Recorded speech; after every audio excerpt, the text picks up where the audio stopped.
Fundamental Notions of Endocrinology and Criminology. Samael Aun Weor. Fundamental Notions of Samael Aun Weor. Copyright. Today, my dear brothers, and forever, I renounce and have renounced, and will continue to renounce copyright.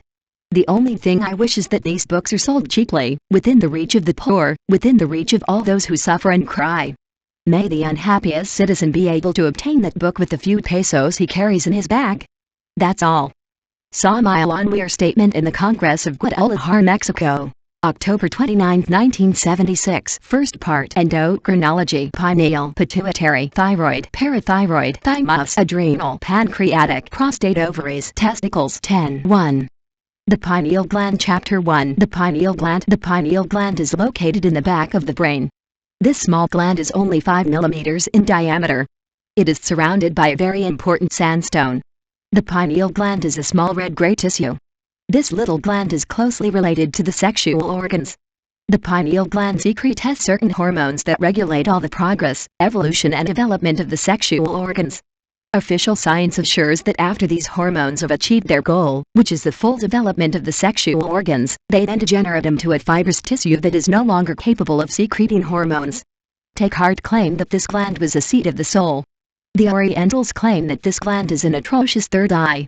When medical science in the Western world discovered that this gland is just a small red-gray tissue located at the back of the brain, it rejected the weapon of Descartes and the Easterners. It would have been better not to establish scientific dogmas and study all the concepts in an eclectic and didactic way. 11. The Ajnas of India assure that the pineal gland is the window with Brahma, the diamond eye, the eye of multi-sidedness, which through certain special training gives us the perception of the ultra. Western science should study these concepts of Eastern yoga. Western science is not all science. It is urgent to also study Eastern science. We need a comprehensive, total culture. The microscope allowed us to objectively perceive the infinitely small. The telescope allowed us to see the infinitely large. If the pineal gland allows us to see the ultra of all things, we should study Oriental yoga and develop that wonderful gland. Indian yogas have practices with which a special superfunction of the pineal gland can be achieved. Then we perceive the ultra. Denying these statements of Eastern yoga is not scientific. It is necessary to study and analyze. The Eastern sages say that the power of the pineal gland depends on sexual potency. Now we can explain the scientific basis of chastity. There is no doubt that all the great biblical seers were great pinealists. Scientific chastity combined with certain practices allowed them to see the ultra of nature. The Gnostics say that the atom of the Holy Spirit is in the pineal gland. Biology is determined to investigate all these things. The Orientals say that in the gland. 12.1. The pineal gland. Pineal is the lotus with 1,000 petals. There is no doubt that this is the crown of saints. Men of genius have a highly developed pineal gland. In cretins it has been discovered that the pineal gland is atrophied. The great phenomena of mass fascination so common in India are only possible when the authentic fakir has the pineal gland full of great vigor. Secretions from the endocrine glands are absorbed directly into the blood. The blood drags all the secretions of the endocrine glands to other organs or glands, which are then driven to greater effort, to more intense work. The word hormone comes from a Greek word that means to excite. Hormones really have the power to excite the entire organism, to force it to work.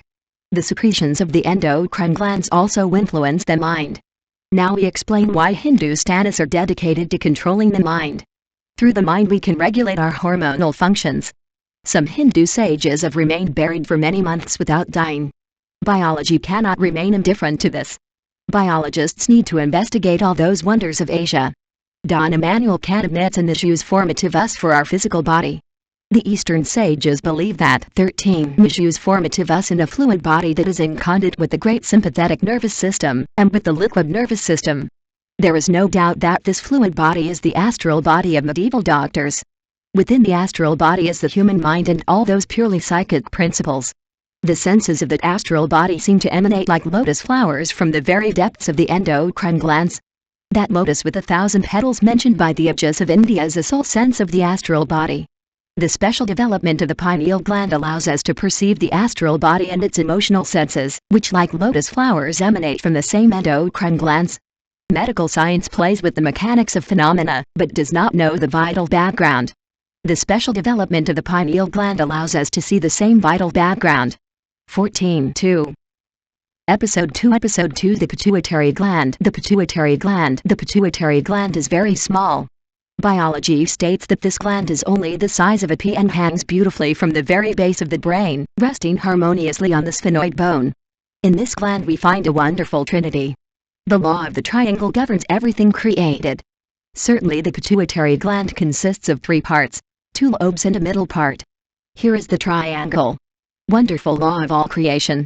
Without the frontal lobe or lobe anterior of the pituitary gland, biologists believe that life is absolutely impossible. The frontal lobe of this gland is responsible for measuring the size of the cellular community structure. Now, we must know that in this matter of auditing there is also regularization and control. Only in this way can we explain why life becomes impossible without the anterior lobe of the pituitary gland. The hyperfunctioning of the anterior lobe of the pituitary gives rise to giant human beings. When the functioning of that frontal lobe is insufficient, then 15 we have the dwarfs. Thus, it is logical to assume that without the frontal lobe of the pituitary gland life would be impossible, since it regulates the size of the cellular community structure. Certain forms of idiocy and blindness are also due to some abnormalities of the frontal lobe of the pituitary. The function of the posterior lobe of the pituitary gland is also to wonderfully tone the involuntary muscles. Organism. Secretion from the pituitary also affects water excretion from the kidneys. Doctors use the pituitary to help with difficult births. The teacher H.P. Blavatsky says that the pituitary gland is the page and light bearer of the pineal gland. Dr. Krumheller, professor of medicine at the University of Berlin, said that between the pineal and pituitary glands there is a very subtle canal or capillary that has already disappeared in corpses. Thus, these 2 glands are connected by this non-channel. There is no doubt about electrobiology and about bioelectromagnetic forces. Why not accept then a bioelectromagnetic exchange between the pituitary and pineal glands? The time has come to analyze all the possibilities of the sensory mystical and the psychosomatic, without fanaticism, without prejudice, and without dogmatism. The ajnas of Hindustan say that the 2-petaled lotus flower is born from the pituitary gland. Western scientists, instead of laughing at these statements, should study them deeply. Laugh at what we ignore. 16.2. The pituitary gland. It's scientific. That lotus flower is located in the astral body exactly between the 2 eyebrows. The sages of Hindustan give these lotus flowers the name chakras. You just claim that the pituitary chakra makes us clairvoyant. In the sacred land of the Vedas there are many secret practices to develop clairvoyance. The Hindus say that the frontal chakra has 8 major powers and 36 minor ones. The clairvoyant can perceive the ultra of nature. The clairvoyant can see the astral body within which are all the soul and spiritual principles of man. The clairvoyant perceives the 4th dimension. Glandular energetics cannot be disregarded by the biologist. The bioelectromagnetic exchange of the pituitary and pineal glands makes us clairvoyant. There seems to be a certain relationship between the copper atom and the pituitary gland. Some wise men used copper to develop clairvoyance. Nostradamus spent entire hours staring intently at the waters contained within a pure copper vessel. That wise doctor made prophecies that have been fulfilled with complete accuracy throughout time. Astrologers believe that the pituitary gland is influenced by Venus, and that copper is also influenced by Venus. Only in this way can we understand the intimate relationship that exists between copper and the pituitary gland. When the Catholic priests who came from Spain during 17 after the conquest they reached a group of Aztec priests, something interesting happened to them. Tradition has it that Catholic priests, catechizing the Indians, spoke to them about angels, archangels, etc. After all, the Indian priests invited the Catholic priests to eat. They say that Catholic priests ate a very tasty cactus among their meals. That cactus momentarily awakened the clairvoyance of the Spanish priests. Then they saw angels, archangels, etc. The astonishment was terrible, and the Catholic priests could not find what to do. Meanwhile, the Indians, smiling, said, "These angels and archangels that you are telling us about, we have known them for a long time." Tradition has it that Catholic priests had Aztec priests killed, considering them witches or sorcerers.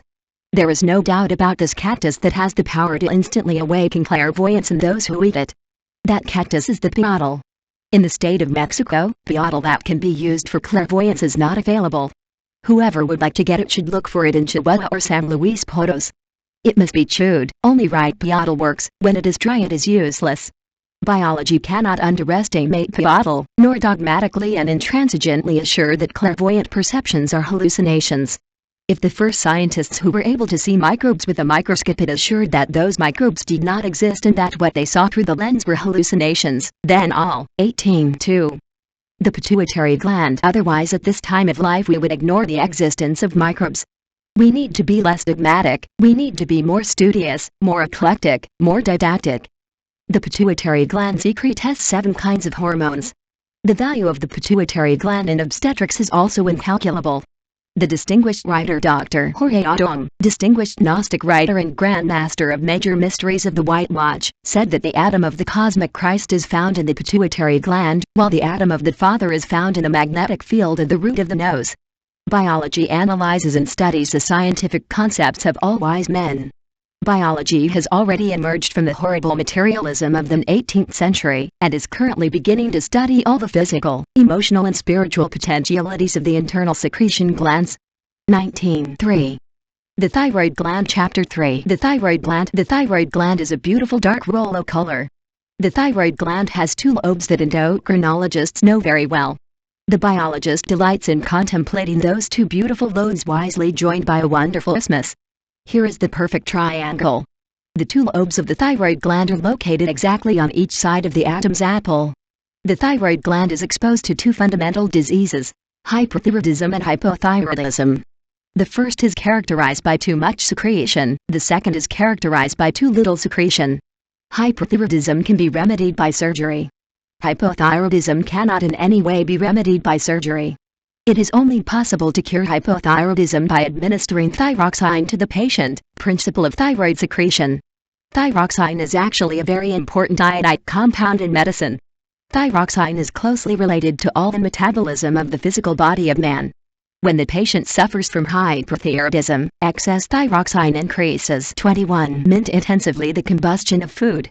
The result is then an increase in the normal rhythm of breathing and heart. In hypothyroidism the metabolism slows down. If a child becomes ill with hypothyroidism, the entire development of the child's body and brain is horribly delayed. When hypothyroidism occurs in an adult, he becomes mentally dull, his nails and hair grow slowly and abnormally, any physical effort fatigues him terribly, his skin becomes dry, scaly, and a little thick. Biological iodine disinfects the entire organism. Without the biological iodine of the thyroid our human organism could not live. Rosicrucian doctors assert that the thyroid gland is influenced by Venus, and that the parathyroid glands are influenced by Mars. The famous Dr. Arnold Kremheller, professor of medicine at the University of Berlin, asserted that between Venus and Mars there was a terrible fight, which was repeated between the thyroid and parathyroid glands. On one occasion an old peasant who did not know how to read or write, assured us that he had been cured of the disease of goiter or kodo, by applying the lead plate to him. The farmer told us that he made 2 small holes in a quadrangular lead plate in order to use them to tie a thread or cord. With that string he tied the lead plate to his throat, leaving the plate superimposed on the root of the goiter or preserve. The peasant assured us that 22.3. The thyroid gland. For 3 months he wore that plate on his neck, and it was radically cured.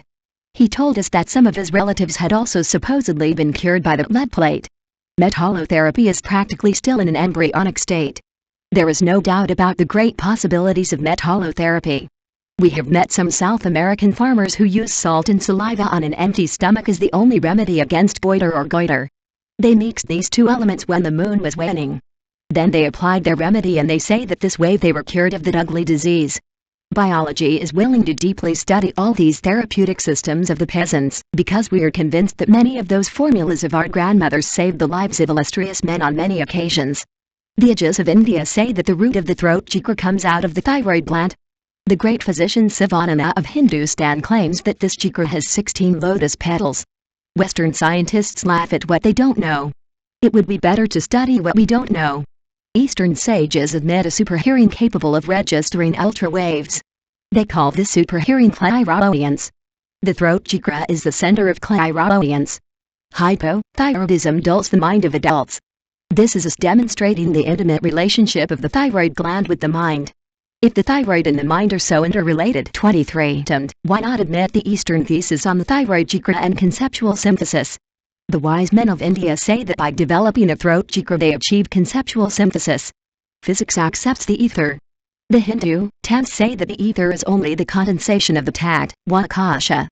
The great Asian yogins say that matter is a condensation of the ether, and that the ether, in turn, is a condensation of the tattva akasha, in which they find in the ultimate synthesis the primordial root of matter. The Hindus consider that akasha is primordial sound, and that its instrument in man is the creative larynx.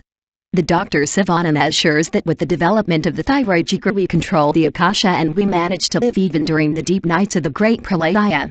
The Dr. Sivananda, eminent endocrinologist and Hindustan yogin, assures that by awakening the chakra of the thyroid gland we acquire clairaudience. If a yogin immerses himself in daily meditation with the purpose of listening to some distant friend, then in moments of dozing he will be able to hear their words. With internal meditation clairaudience is awakened. The secretion of the endocrine glands is closely related to the entire order and control of the autonomic nervous system, the so-called involuntary muscles. Glandular secretions govern with utmost physiological, cosmic wisdom the entire wonderful metabolism of the physical organism. Endocrine secretions control the 24/3. The thyroid gland growth and development of the entire great cellular community. The secretion of the endocrine glands totally control the characteristics of sexuality. The thyroid gland has a truly wonderful auric radiation. 25/4. The parathyroid glands. Chapter 4. Parathyroid glands. The parathyroid gland should never be removed, because it has been duly proven that terrible convulsions and inevitable death ensue. The two pairs of parathyroid glands normally regulate, in a way full of wisdom that admires, all the values of calcium that abounds in the cells and blood. The secretions of the four wonderful parathyroid glands have to carry out all this work of controlling the calcium in the cells and blood. This difficult job is only possible thanks to the secretions of the four parathyroid glands. These glands are actually very small, and are located on each wing of that thyroid. By looking closely, biologists can see a pair of small bodies the size of a bean. Astrology holds that these glands are regulated by Mars. Official science only sees the glands from a purely materialistic point of view. 27. The science of the Gnostic sages goes further. In every atom there is a trio of matter, energy and consciousness. Every cell is a trio composed of matter, energy and consciousness. Each internal secretion gland is a true microcosmic laboratory. The interrelation of the endocrine glands, the wise exchange of biochemical products, the infinite perfection with which the glands work, is demonstrating to us ad nauseam the existence of certain intelligent coordinates whose root must be sought in cosmic consciousness. Wherever there is life, there exists consciousness. Consciousness is inherent to life as moisture is inherent to the water. In Soviet Russia there are currently 15 million Muslims. This is clearly demonstrating that Marx's materialism has totally failed. Every machine is organized according to laws. Every machine has a rudder, its lever from which it is governed, and a pilot who controls and directs it. Why should our human organism be an exception? The human body is a perfect machine built in the workshops of nature by cosmic consciousness. That machine has its rudder, a lever from which it is governed and directed. That rudder is the grand sympathetic nervous system. The pilot who controls that machine is the intimate, the spirit. So, 28/4. The parathyroid glands, therefore, the intimate, wrapped in its astral body, controls the entire organism, and all hormonal secretions, through the lever of the great sympathetic nervous system. 29/5. The thymus gland. Chapter 5. The thymus gland. When the human being passes beyond sexual maturity, then the thymus gland enters decrepitude. This has already been demonstrated. The thymus gland is located at the very base of the neck. The thymus gland has a completely irregular structure. This gland is closely related to the mammary glands. Now we will explain why mother's milk is totally irreplaceable. The thymus gland regulates the child's vitality. Astrologers say that this gland is influenced by the moon. The Gnostic wise men want to preserve the thymus gland, and not let it enter into decrepitude. When this gland is active the body does not age. The wise doctors of ancient times said that the vowel a, when pronounced wisely, has the power to make that thymus gland vibrate. The old doctors of antiquity used that wise mantra so popularized by the people, called abracadabra, supposedly to 31 keep the thymus gland active throughout life. They pronounced that word 49 times in the pagan temples in the following way: keep the thymus gland active throughout life. They pronounced that word 49 times in the pagan temples in the following way: They are said to have prolonged the sound of the vowel A. Some doctors begin to heal with musical sounds. It is good to know that the doctor's voice and each of his words are a source of life or death for patients. Endocrinological science must study the intimate relationships that exist between music and the endocrine glands. It is better to investigate, analyze and understand than to laugh at what we do not know. When the child is hungry, the mother must breastfeed him. Maternity cards that make the child suffer from hunger for hours on end are a crime against public health. That human beings want to correct nature is manifestly absurd. When a child is hungry he cries, and it is a crime against nature to deny him food. 32.6. Chapter 6 The Heart. Chapter 6 The Heart. The heart is really a double pump. One side of the heart pumps blood in one direction, while the other pumps blood in another direction with two opposite directions, but they complement and harmonize in a wonderful way. The most interesting thing is that the two opposite streams of blood, pumped by the heart, do not collide, but rather help each other advance. The heart is truly the sun of our body. The heart is the greatest wonder of creation. However, there are eminently cultured and educated people who do not know the psychology of the heart. It is admirable to contemplate the passage of blood through the mighty river of the aorta. That artery really is a flowing river. Dainty and beautiful. We are filled with admiration and mystical bliss as we contemplate how that great river full of life branches into smaller rivers, small arteries, and then into streams, which carry life everywhere to nourish and give life to millions of microscopic creatures. Cells, germs, etc. etc.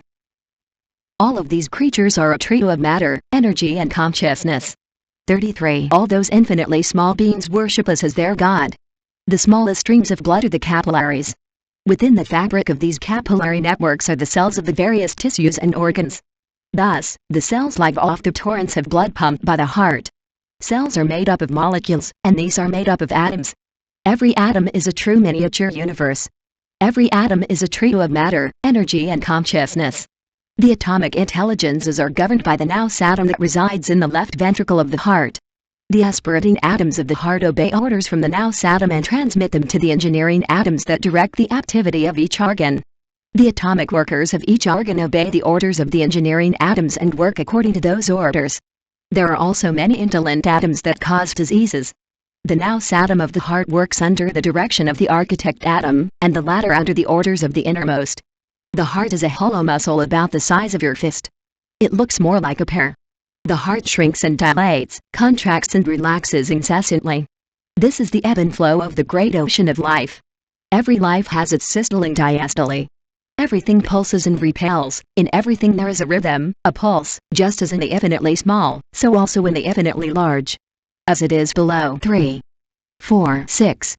The heart is up. As above, so below. That is the law of the great life. In the heart there are two wonderful polarities. Positive, negative. They are like two hearts incessantly pumping blood in two opposite directions. The two compartments of the heart each have two chambers, one upper, one lower. The upper chambers are the atria, the lower chambers are the ventricles. The secret doctrine recognizes 7 secret chambers in the heart, and 7 secret cavities in the brain. There is the right ventricle in the right atrium. There is the left ventricle in the left atrium. The upper chambers on the right and left are the atria. The lower chambers on the right and left are the ventricles.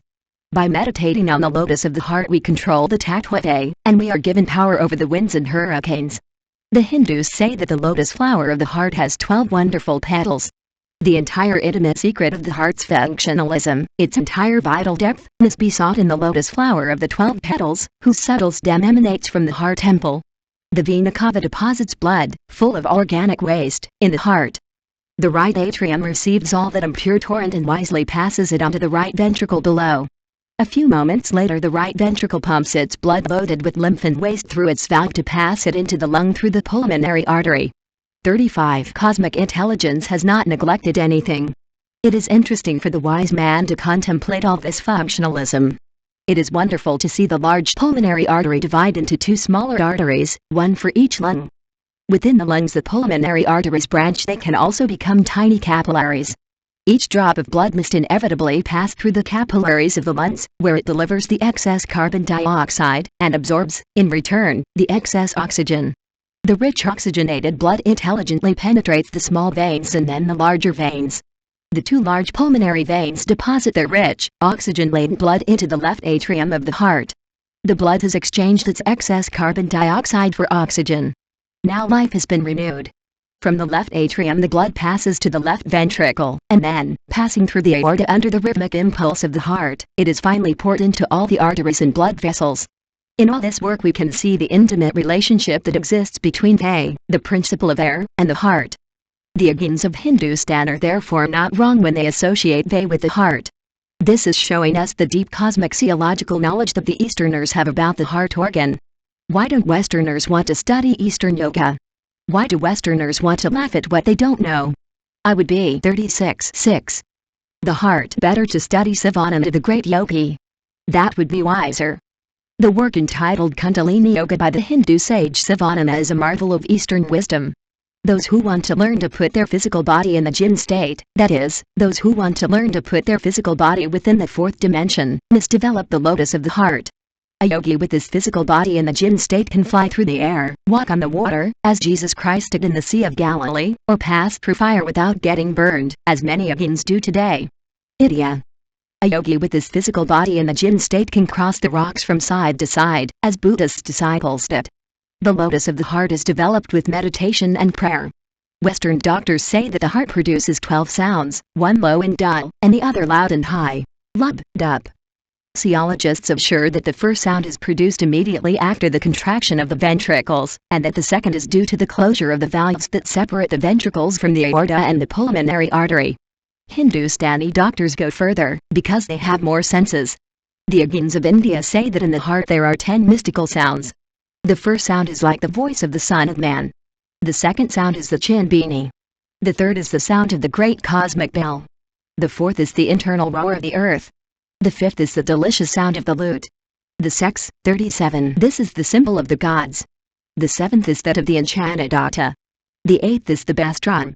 The ninth is that of a double drum, and the 10th sound is that of the 7 thunders that in the apocalypse repeat the voices of the eternal. If the 2 sounds heard by Western doctors are true, why can't the 10 heard by Eastern doctors be true? If the 2 sounds of Western doctors are shown, why couldn't the 10 Oriental sounds be demonstrated? It's all a matter of demonstration procedures. Westerners have their scientific demonstration procedures. The Orientals also have their scientific demonstration procedures. The Oriental concentrates mentally, traverse and meditate on the 10 mystical sounds.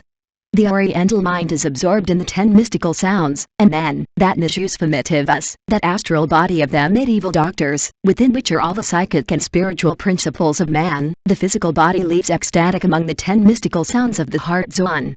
That is the samadhi of the Hindu yogis. Thus the yogi is transported to the most distant worlds of the infinite.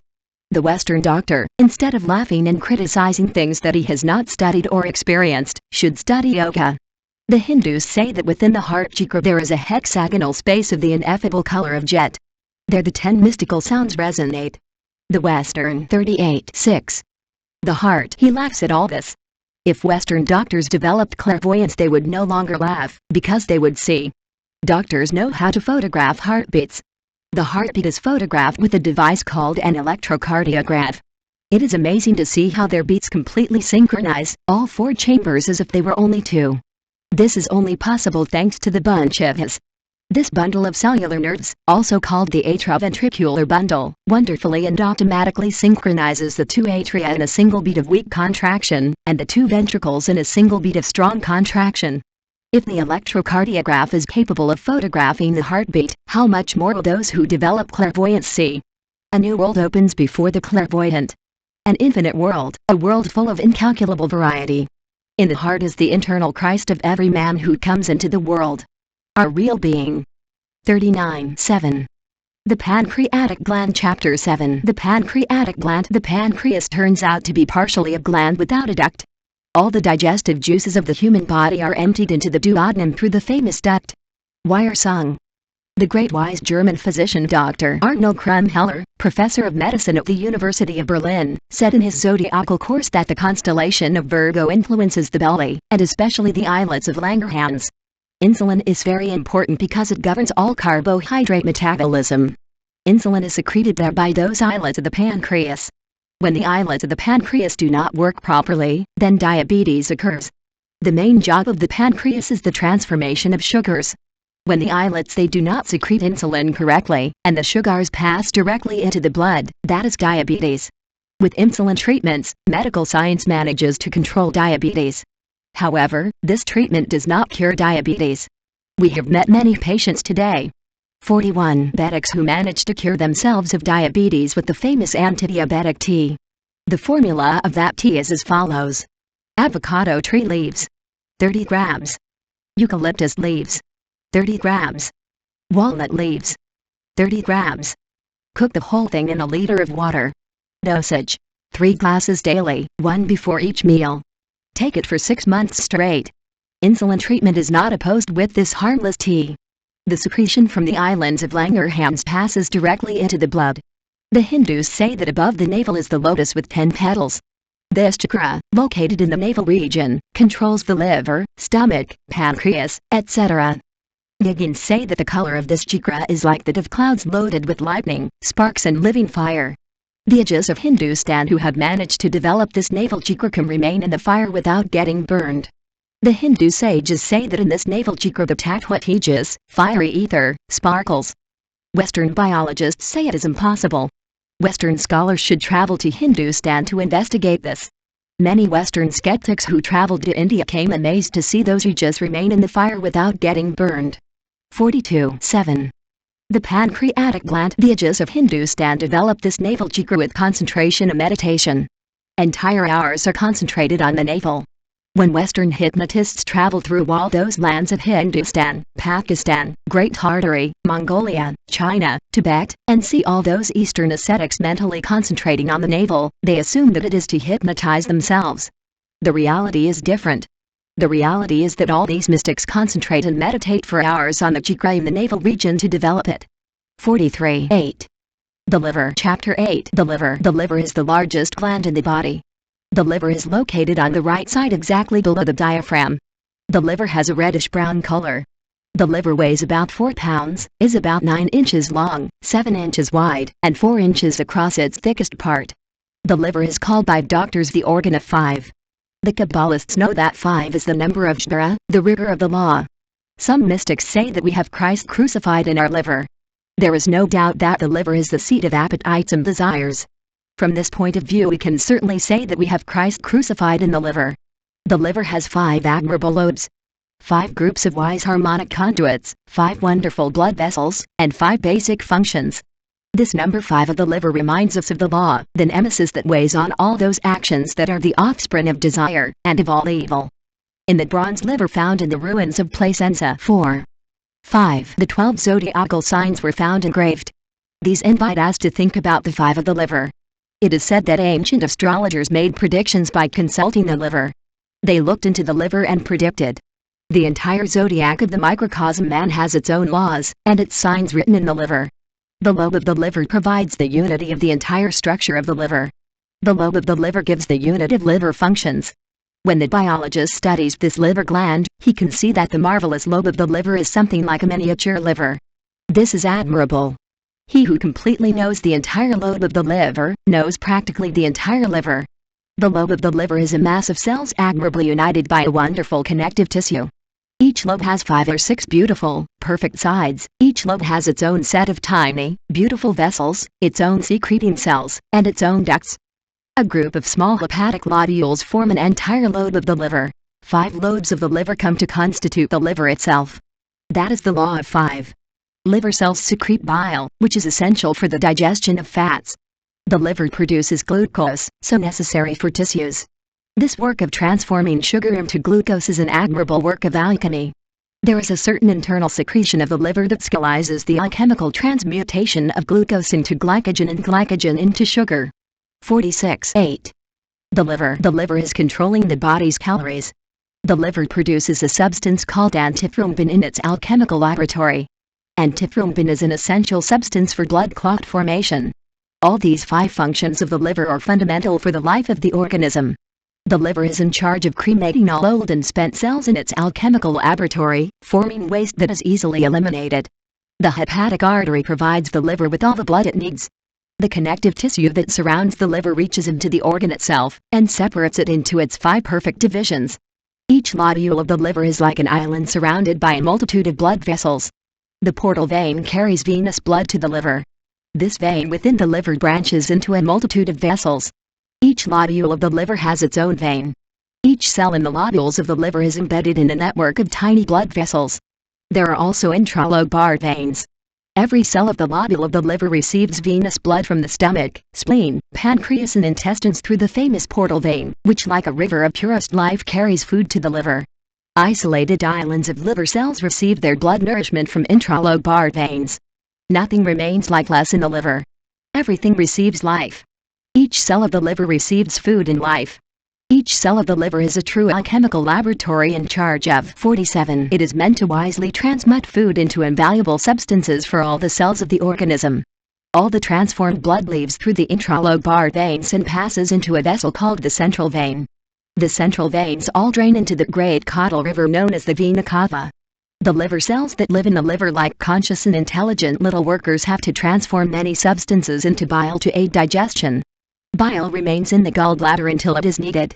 It is then emptied into the duodenal section of the small intestine. Those wise men of Hindustan clairvoyantly see a wonderful lotus flower emerging from the liver gland, the liver chakra. 48.9. The adrenal glands. Chapter 9. The adrenal glands. Adrenaline is very important in the human body. It serves to maintain the tone of the walls of the blood vessels. The adrenal cortex is closely related to the development of the sexual glands. There is no doubt about the marked influence of the adrenal cortex in relation to sex. The adrenal cortex influences the development of the glands and all the characteristics of sexuality. The famous Dr. Paracelsus, speaking about the kidneys, said the following: "The nature and exaltation of Venus is found in the kidneys, in the degree and predestination that corresponds to the planet or the bowels. Now, since the operation carried out by Venus is directed towards the fruits of the earth that must be generated, it thus results that the power of the kidneys is concentrated in the human fruit. It undoubtedly refers to the sexual organs, with which Venus will never consume the body. It is natural that the kidneys perform this function, and in truth no other organ could fulfill it." 49. Better. Thus, when Venus, for example, receives the power of conception from the great entity, the kidneys draw their strength from the feeling, sensuous, and the will of man. What Paracelsus states can be verified by medical psychoanalysts. Freud's psychoanalysis has produced a true innovation in the field of medicine. The doctors who have not wanted to accept psychoanalysis turn out to be retarded and outdated. You just see two chakras in the kidneys, one on each kidney. The wise men of Hindustan say that the chastity or fornication of man is marked in these two chakras. We remember that phrase from the Apocalypse of St. John that says, "I am the one who searches the kidneys and the hearts and will give to each one according to his works." Great clairvoyancy. Two lotus flowers, one on each kidney. They say that when a human being is a fornicator, those flowers are red, the color of blood, and that when a human being is chaste, those flowers are white. The adrenal glands are located on top of the kidneys. These glands look like small, white-yellow pyramids. Each adrenal gland actually has its cortex and its medulla, which differ from each other in their structures and functions. The adrenal cortex hormone controls sodium and potassium in the blood and cells. Psychoanalysis has shown that in those moments. 59. The adrenal glands are fear, pain, anger, etc. etc. The adrenal medulla secretes a greater amount of adrenaline, which prepares all the cells of the human body to face all kinds of emergencies. The dog is an animal that has a very poor sense of smell. When someone is afraid of him, he smells the adrenaline from the fearful person's adrenal glands, and then tries to bite the person. The dog knows by smell who is afraid of him. Excess adrenaline has a harmful effect on digestion. A strong emotion can cause indigestion. 51.10. The spleen. Chapter 10. The spleen. The spleen is a very important organ in the human organism. When the time for sleep arrives, the soul, wrapped in its astral body, leaves the physical body and wanders through the world of the fourth dimension. Meanwhile, something remains inside the physical body. That something is the effort double. This double is the linga sharira of the sages of Hindustan. The Dr. Paracelsus called this effort double, the mamiya. It is a double organism of effort matter. That's mamiya. That is the vital seed, the vital fund absolutely unknown to Western medicine, but completely known by Eastern doctors. Paracelsus's mamiya is a thermoelectronic condensation trollmagnetic. This vital body has its fundamental chakra in the spleen. The lotus flower of the spleen specializes the vital currents of the sun, and attracts and absorbs them. Then we see the white blood cells transmuting into red blood cells in the spleen. The vital energy collected by the splenic chakra passes to the solar plexus and then diffuses through all the nervous channels of the great sympathetic system, filling the entire human organism with life. 53. The thyroid gland collaborates in this work with its biological iodine, disinfecting all the channels of the great sympathetic nervous system. When the soul wrapped in its astral body enters the body, then the body is already repaired. If the conscious being did not lead the body, then with its emotions and thoughts it would hinder the work of reconstruction of the human organism. During the day they accumulate in the system's channels. There is a lot of organic waste in the great sympathetic nervous system. These wastes impede the circulation of the vital fluid. Then sleep comes. With the process of sleep the human organism is rebuilt. A medium, in a trance state, can project the mimia through the spleen. Then that mimia is used by some disembodied entities that get between her. They are then condensed or physically materialized. This is how some people who live in the afterlife have been able to become visible and tangible. This is not a fantasy, because photographs have been taken of those people from beyond the grave. Photographic plates cannot lie. Facts are facts. The eminent physician Dr. Louise Iribe, professor of medicine at the National Faculty of Bogota, was 100% atheist, materialist and unbeliever. When the wise man saw, touched, and felt those ghosts materialized in a laboratory in Naples, he was radically transformed, and became 100% spiritualist. 54.10. The spleen. There in Naples the materializations that were made with the famous medium Muse Appia Palatina were studied and examined in a scientific laboratory. Then the incredulous scientists saw, heard, photographed, experienced and they believed. 55.11. The Vital Fund. Chapter 11. The Vital Fund. Scientists who question the existence of the ether have no scientific basis for their theories. They are really playing with words, with terms. Saying that ether is radioactivity, or magnetic field, etc. Neither takes away nor adds to the reality of ether. In any case, your doubts, analysis and change of terms will only serve to study what is called ether. Most of the time, men fight only over terms or words, etc. etc. But ultimately facts are facts. The Russian scientists have discovered, with their powerful telescopes, worlds in a protoplasmic state. These protoplasmic worlds have come out of the ether. We can accept effort worlds by simple logical induction. Some scientists may not like this term. The term matters little. The important thing is the realities. Every world, before being protoplasmic, exists in an ethereal state. The great Hindu scientist Rampa says, everything comes out of the ether, everything returns to the ether. If protoplasm comes out of the ether, we have to accept that the ether is of the vital foundation of everything that exists. 57. Eastern mystics consider that the etheric body of man has 4 kinds of ethers. Western scientists don't like this.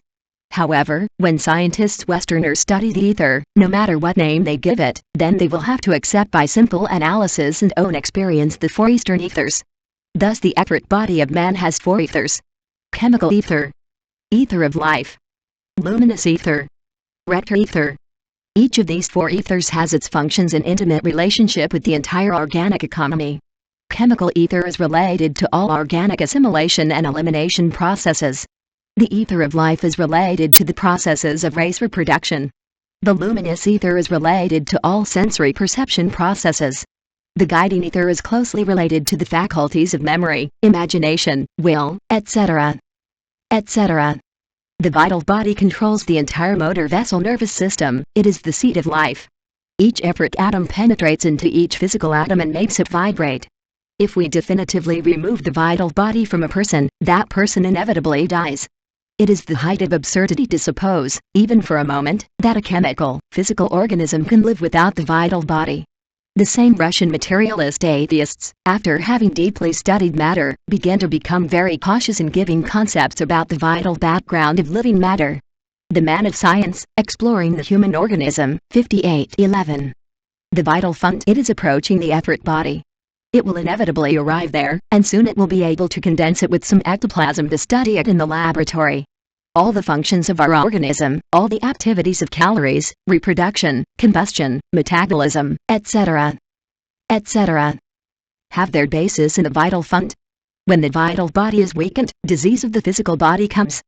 59:12. Tatwas and Hormones. Chapter 12. Tatwas and Hormones. Ether exists in the igneous state, tejas. Ether exists in a gaseous or liquid state, as the principle of air, vayu. Ether exists in an aqueous state as the principle of water, apas. Ether exists in a stony state as a mineral principle, prithvi.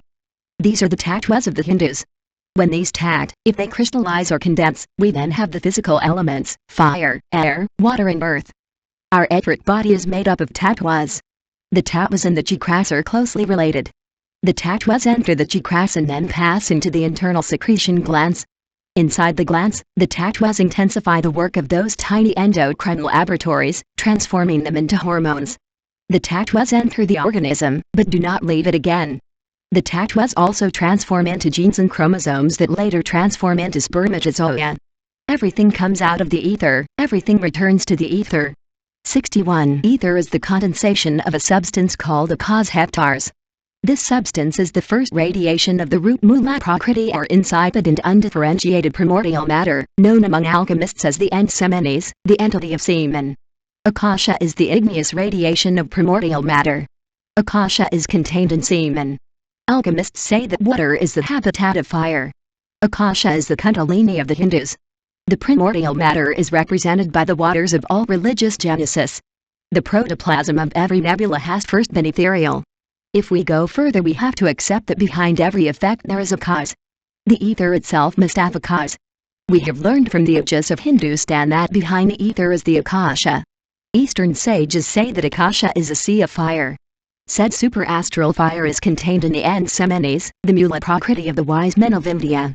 The ensemenes are the seed atoms of all known matter. Akasha is primordial sound. Akasha is superastral fire. The sound condenses by meditation of akaz heptars. The kundalini serpent is fire and sound. No one can incarnate the word without raising the sacred serpent. Without Akasha it is impossible to concretize and crystallize the sound. The vayus pranas are sound waves of the Akasha. These sound waves are condensed in the tatwas of the ether. The tat was crystallized in the four elements of nature: fire, air, water and earth. In conclusion, the psychological world. 62.12. Tatwas and hormones. Chemical, it results in a materialization of sound. The psycho-chemical world is condensed sound. We do not accept an anthropomorphic and dogmatic God, but scientifically we accept sound as the causa causorum of the universe. There must also be a cause for precosmic sounds. The great Eastern sages tell us about solar logos. Dr. Krumheller said that the logos sounds. Certainly the logos is a perfect multiple unity. The logos is the army of the word. The logos is the word. In the beginning was the word, and the word was with God, and the word was God. This was in the beginning with God. All things were made by him, and without him nothing that was made was made. In him was life, and the life was the light of men. And the light shines in the darkness, but the darkness did not know it. The logos is not an individual. The logos is an army of ineffable beings. 63.13. The prostate. Chapter 13. The prostate. This very important gland is very small. Man and all males of mammalian species have the prostate. Examining carefully we can see that this wonderful gland is located exactly in the neck of the bladder. Official science still does not fully know all the prostate functions. The prostate secretes as a whitish, viscous fluid. Medical experts know that in women, the urethra measures only about 35 millimeters and that it is very dilatable. In humans, it has been found to be 20 to 27 centimeters long. The magicians of Greece, Egypt, Samothrace, Troy, India, etc. always gave great importance to the prostate. Swami Sivananda, the great Yogin doctor of India, says that the prostate lotus has 6 petals. In the ultra of nature, in the 4th dimension, they live 65 many beings in astral body. The wise Asians say that this prostate chakra gives them awareness of all those beings. The great sages of Hindustan concentrate daily on the prostate chakra. Imagine that this chakra rotates from left to right like a magnetic wheel.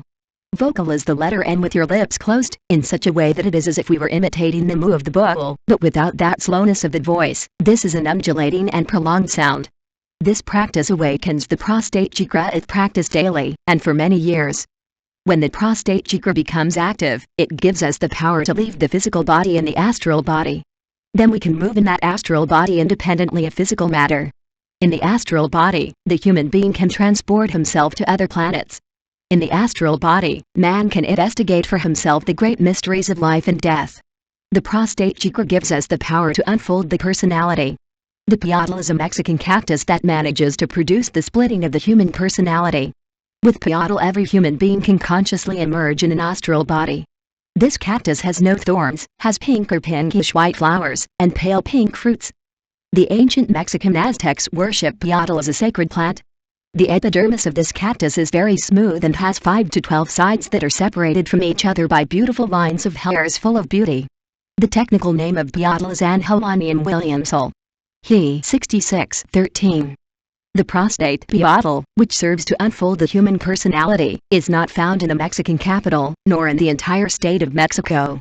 Whoever wants to find the legitimate piatal, you will have to look for him in Chihuahua among the Tama, Raz Indians, or in San Luis Potosí. That is, north of Mexico. The plant must be chewed. The plant must be mature and very fresh. If it is dry, it is no longer useful. At the moment of chewing that cactus, the disciple must be concentrated on his own intimate, that is, on his own inner being. A mystical attitude must be assumed in these moments. Let us remember that our inner being is God Himself. In those moments of chewing the piatal, we must fall asleep concentrating on the eternal God. The exact result will be the splitting. Then we will emerge in the astral body. This is how we can see, hear and touch the ultra things of nature. The piatal things are not hallucinations as the ignorant believe. The intellectual never accepts these concepts without scientific basis. The intellectual knows that there is a fourth dimension. Every cultured man knows this.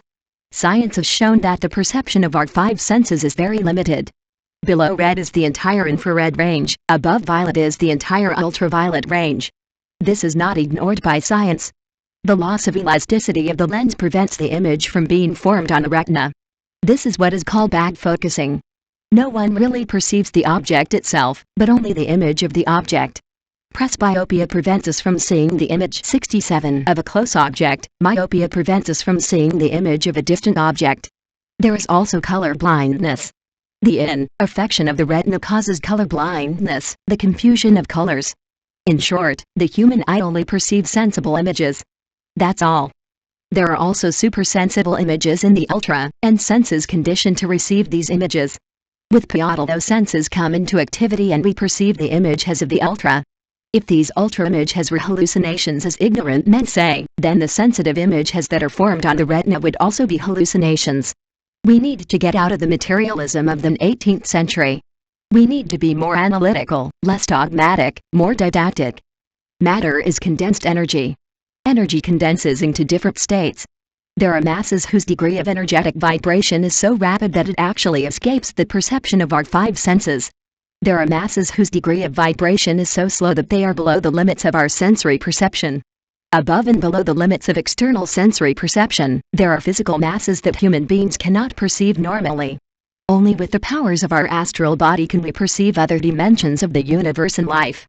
Piatal has the power to put into activity, even momentarily, those wonderful faculties that give us 6813. The prostate. They allow research in the 4th dimension of nature.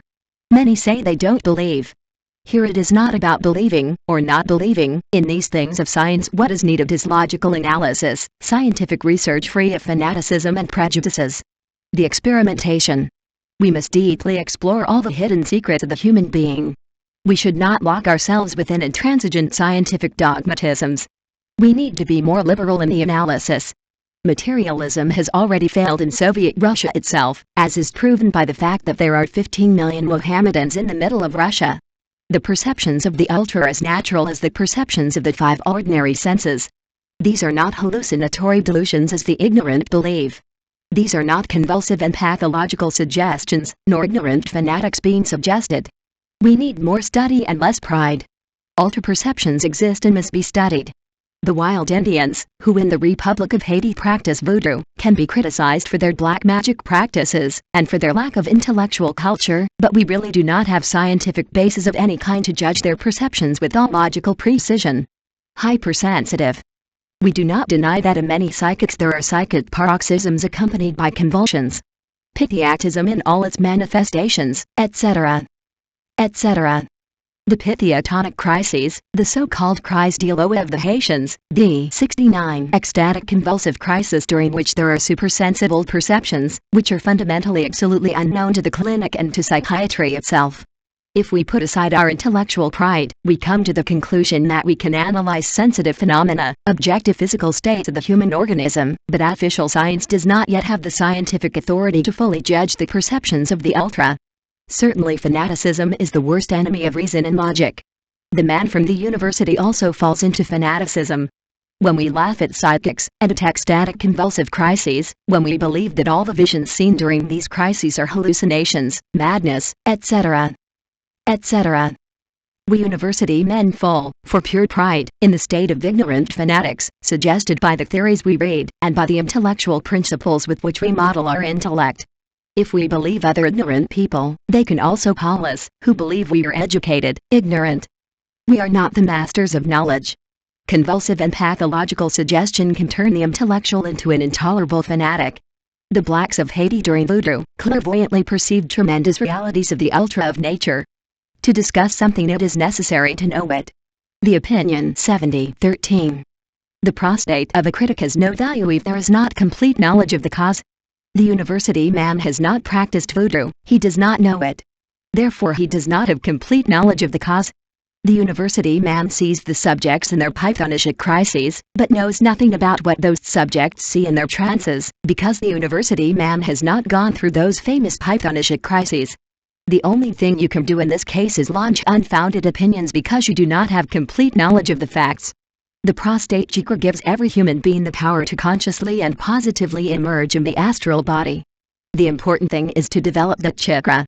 We repeat, it is not about believing or not believing here, the important thing is to study, analyze, experiment. When the intellectual man says I don't believe in that, he is showing that he is superstitious. The cultured, studious and analytical man says, I am going to study, I am going to experiment, I am going to analyze. 71:14.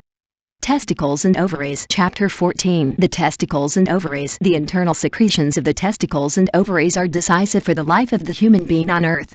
The fundamental differences between men and women are due to the secretion of the testicles and ovaries. Only one sperm and one egg are needed for the reproduction of the human species. That's all. We do not see scientifically why the human being enjoys shedding 7 million sperm when he really only needs one. The egg is large and round, it has its own nucleus with a thick protoplasm that looks like a oak. The spermatozoon is different, the spermatozoon turns out to be long and thin, it has a pointed and oval body where the fundamental nucleus is located. The spermatozoon has a long tail like a fish. The movement of the female egg among the waters of life is slow, it patiently waits for the male sperm to search for it. The male sperm propelling itself with its fish tail, among the waters of sexual chaos. He sails far away in search of the egg that awaits him. 73. Biologists do not know with complete scientific accuracy what the causa-causorum is that unites the sperm to the egg. That is an enigma for science. Hypotheses are thrown around us in everything, more or less scientific opinions. It is believed that the protoplasm of the egg has a great chemical attraction for that of the sperm, etc., etc. All of these are hypotheses, but nothing more than that. Hypothesis. Even if this hypothesis were true, it would not solve the enigma. We could not logically admit that a chemical operation is carried out alone, without a conscious guiding principle. From the protoplasm of the egg we would move on to the energetics of the egg. Logic invites us to accept energy as a magnetic field of attraction for the egg. Logic invites us to accept electricity as a dynamic force propelling the sperm to the egg.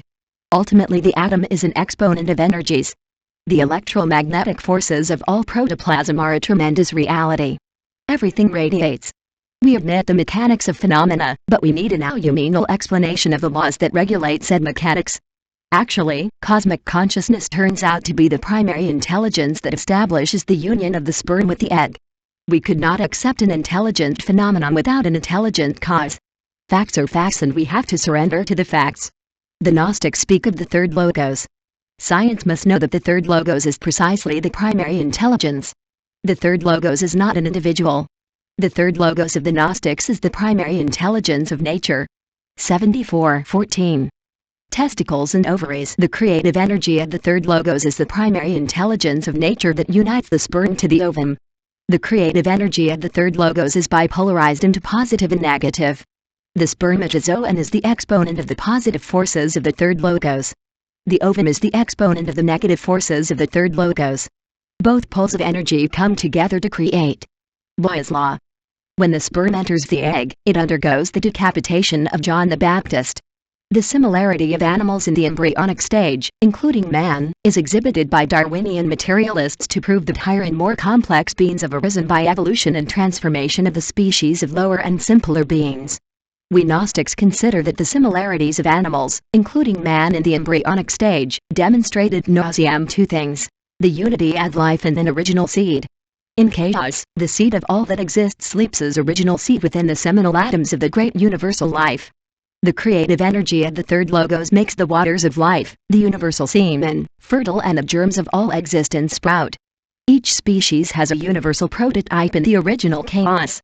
In the famous blastoderm there are three absolutely different layers of cells. The first is the internal one, the second 75 second is the middle, the third is the external. The zoosperm united with the egg multiplies by cell division and creates that cellular community called blastoderm. The gelatinous state of the zoosperm and the egg demonstrate that in the beginning of the universe life was subtle, fluid, gelatinous, and later coarse, hard. We remember the great turtle worship by the Mayan Indians. First it is subtle, gelatinous, and then its hard shell appears, full of constellations and worlds. As above, so below. Fortunately, Russian scientists already discovered worlds in a protoplasmic state. The zoosperm and the egg must go through a process of evolution and development before being converted into a new vehicle of the human soul. The internal causes of egg-sperm maturation are very unknown to biology. The intimate causes of the maturation of a universe in protoplasmic state are an enigma for astronomy and astrophysics. It is very interesting that men of science solved the enigma of chromosomes. Why does the egg only have 48 chromosomes? Why does the zoosperm also have 48 chromosomes? Enigmas. Enigmas. Enigmas. For what intimate reason do the zoosperm and the egg lose exactly the same amount during maturation? Math of 24 chromosomes each. Who is this that takes the trouble to make such a perfect mathematical calculation? 76:14. Testicles and ovaries. Why is it that when the zoosperm and the egg unite after maturation, do they return together to have the same original number of the 48 chromosomes? In this there are two mathematical operations: subtraction and addition. The basic capital is 48. Could mathematical operations exist without mathematical intelligence? This is demonstrating, by simple logical induction, the reality of the primary intelligence of nature, which we Gnostics call as third logos. After the egg has been fertilized by the sperm, the uterus develops for 9 months. The egg and sperm cell has two nuclei, that of the sperm and the egg. These two nuclei are wisely united. The protoplasma of the two nuclei mixes. Within the egg-sperm cell there is a sphere of attraction.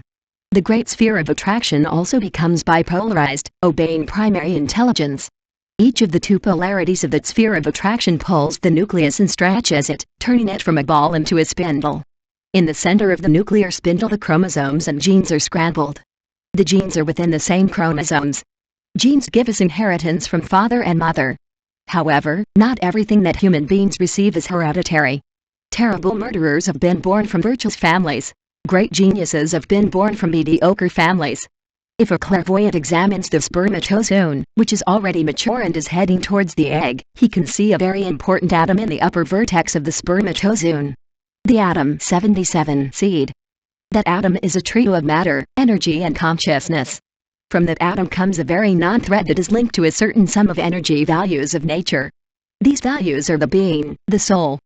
Weird points in space that agree to serve as vehicles for certain sums of values of nature. Death is a subtraction of the bankrupt. Once the subtraction is done, the values remain. The values of nature are electromagnetic. Values replace the already dead physical body, through new biological processes, whose steps biology carefully follows. This is the law of reincarnation. Boyle's law. The law is fulfilled. Within the physical atoms of the egg-sperm there is energy. That energy is organized. That energetic organization is the mimea. Inside each atom of the mimea are the atoms of the astral body. Within the astral body are the consciousness values of nature. We know the sevenfold constitution of theosophy, but we are synthesizing. We are not laying down dogmas. We are analyzing, and science has already been able to materialize the astral body in some laboratories. Facts are facts, and we have to surrender to the facts. The virtues and effects of each man depend on the quality of the values that reincarnate in him. During the time of Moorish rule in Spain, there was a Moorish saint who 78:14 testicles and ovaries. He studied the Quran. That saint was in Spain during the Moorish occupation. He read the Quran and studied the Bible. The result was that this knowledge became indigestible and he was filled with skepticism. That man died full of doubts. That man's values were reincarnated in a man called Voltaire. Any man can develop clairvoyance and see the values of consciousness evolving through time and space. The great American physiologist Brown Sequard, cited by Dr. Krumheller, invented a healing system that was described by many as immoral. This system mentioned by Krumheller consists of exciting the sexual apparatus without actually spilling the semen. In this case, the semen is cerebrized, and the brain is seminized. Thus the semen is assimilated within the body, and the nervous system is fully nourished and fortified. This system would not be an obstacle to the reproduction of the species. A sperm easily escapes from the body without having to shed the 7 million sperm that are lost in a seminal ejaculation. The Brown-Sequard system is known in Italy under the name Carezza. This is the AZF Arcanum. Dr. Krumheller says that impotence is cured with this system. On page 174 of the novel Rosicrucians, the doctor says Krumheller the following.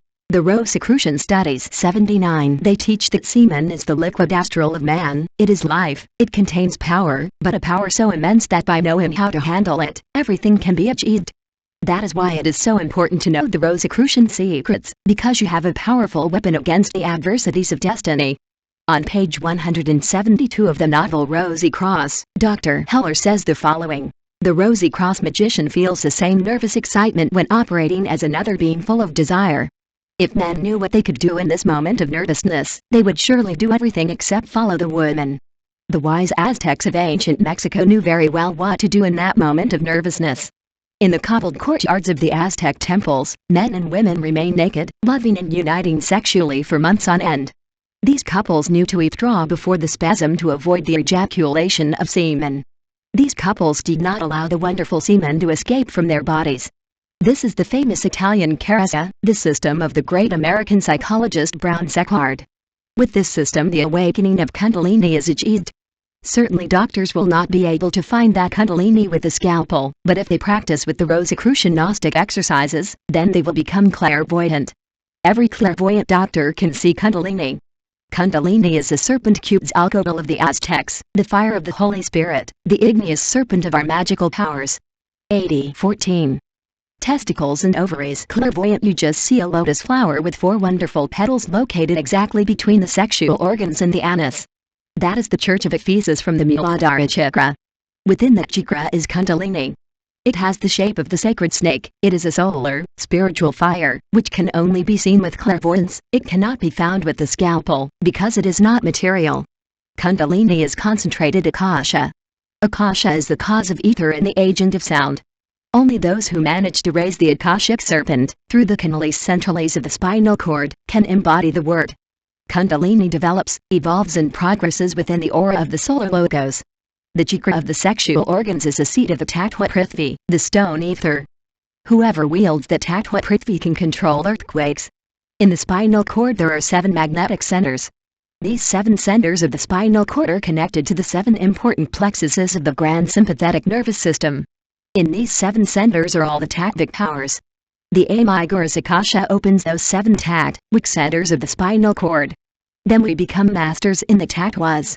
The first magnetic center of the spinal cord is the seat of the tattva prithvi, the power of sex. The second center corresponds to the prostate chakra, the church of the tattvas. 81. Water, liquid ether. The third center is at the level of the navel, in relation to the solar plexus. It is the church of the tattva tejas, fiery ether, universal fire.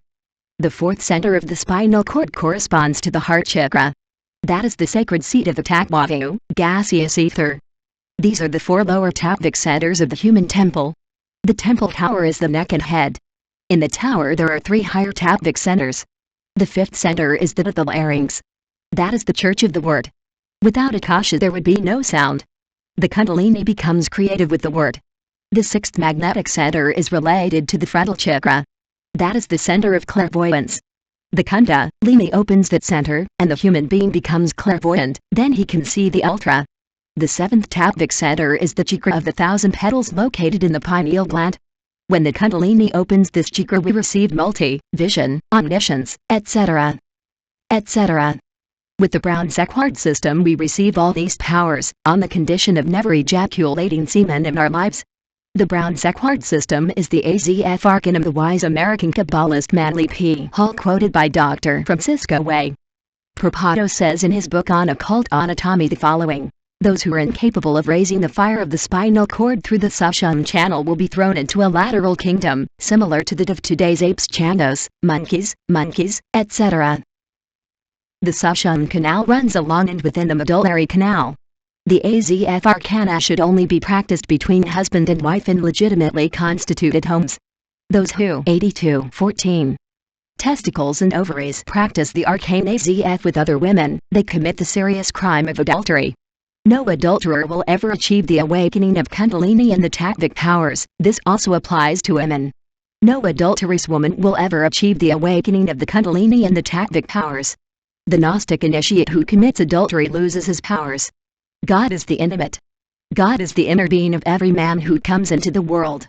God is a divine hermaphrodite, male, female, and does not need a wife to light his fires, but man is not God. The man cannot light his fires without the woman. Man does need a wife to light his fires, because man is not God. Man must abandon the pride of believing himself to be God, because man is nothing more than a miserable worm that crawls in the mud of the earth. The great Yogin H.P. Blavatsky, after she was widowed by Count Blavatsky, had to marry Colonel Olcott to awaken kundalini and achieve tattvic powers.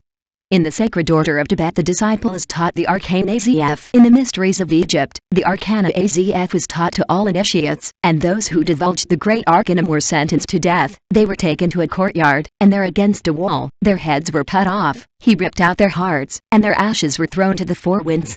83. In the courtyards of the Aztecs, men and women remain naked practicing the arcane AZF for entire months.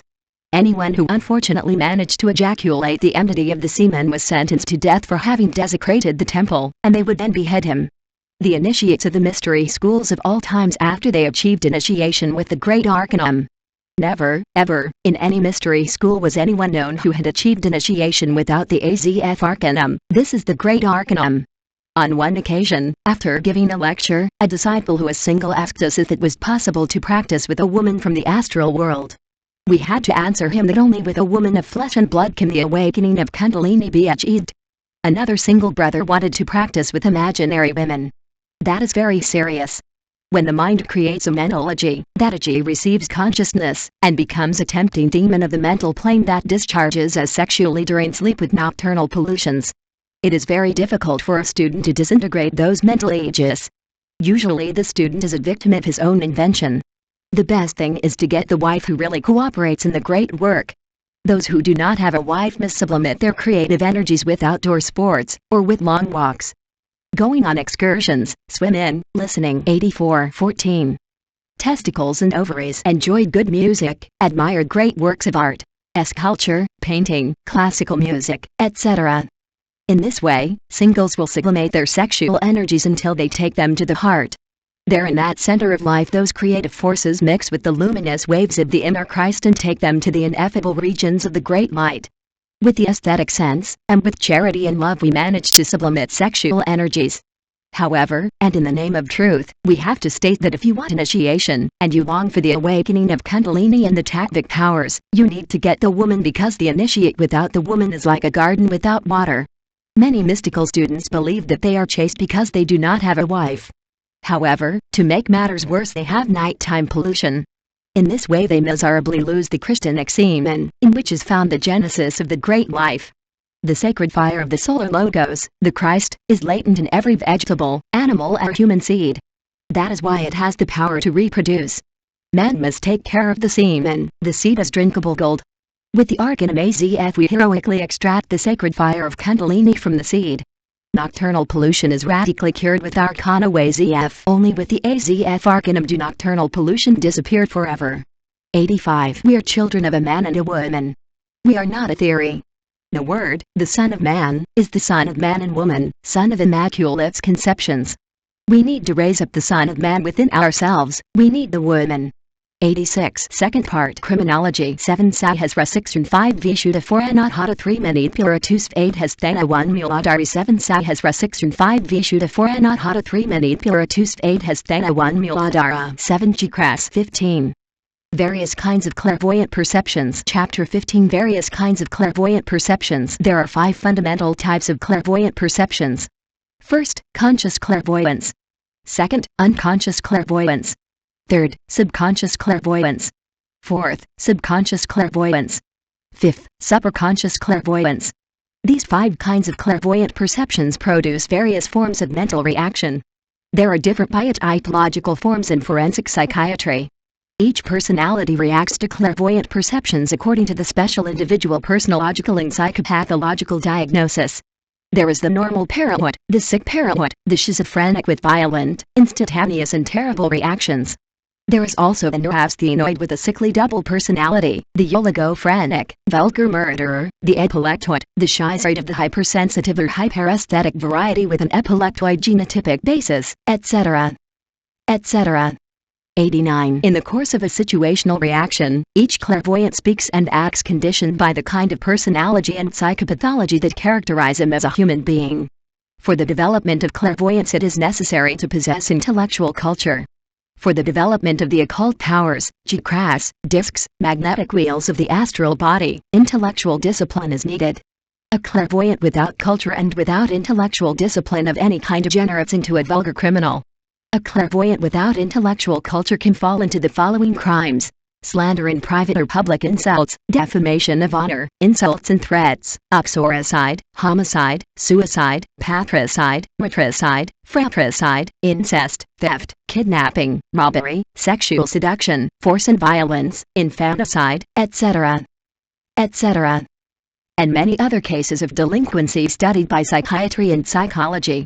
The pathogenic role of superstitious fear induced by subconscious, unconscious or subconscious clairvoyant perceptions gives rise to murder, slander and public insult, and in general to all kinds of common crimes. Clairvoyant perceptions of the infraconscious, or the unconscious or subconscious, produce different situational reactions, depending on the biotypological class of the clairvoyant.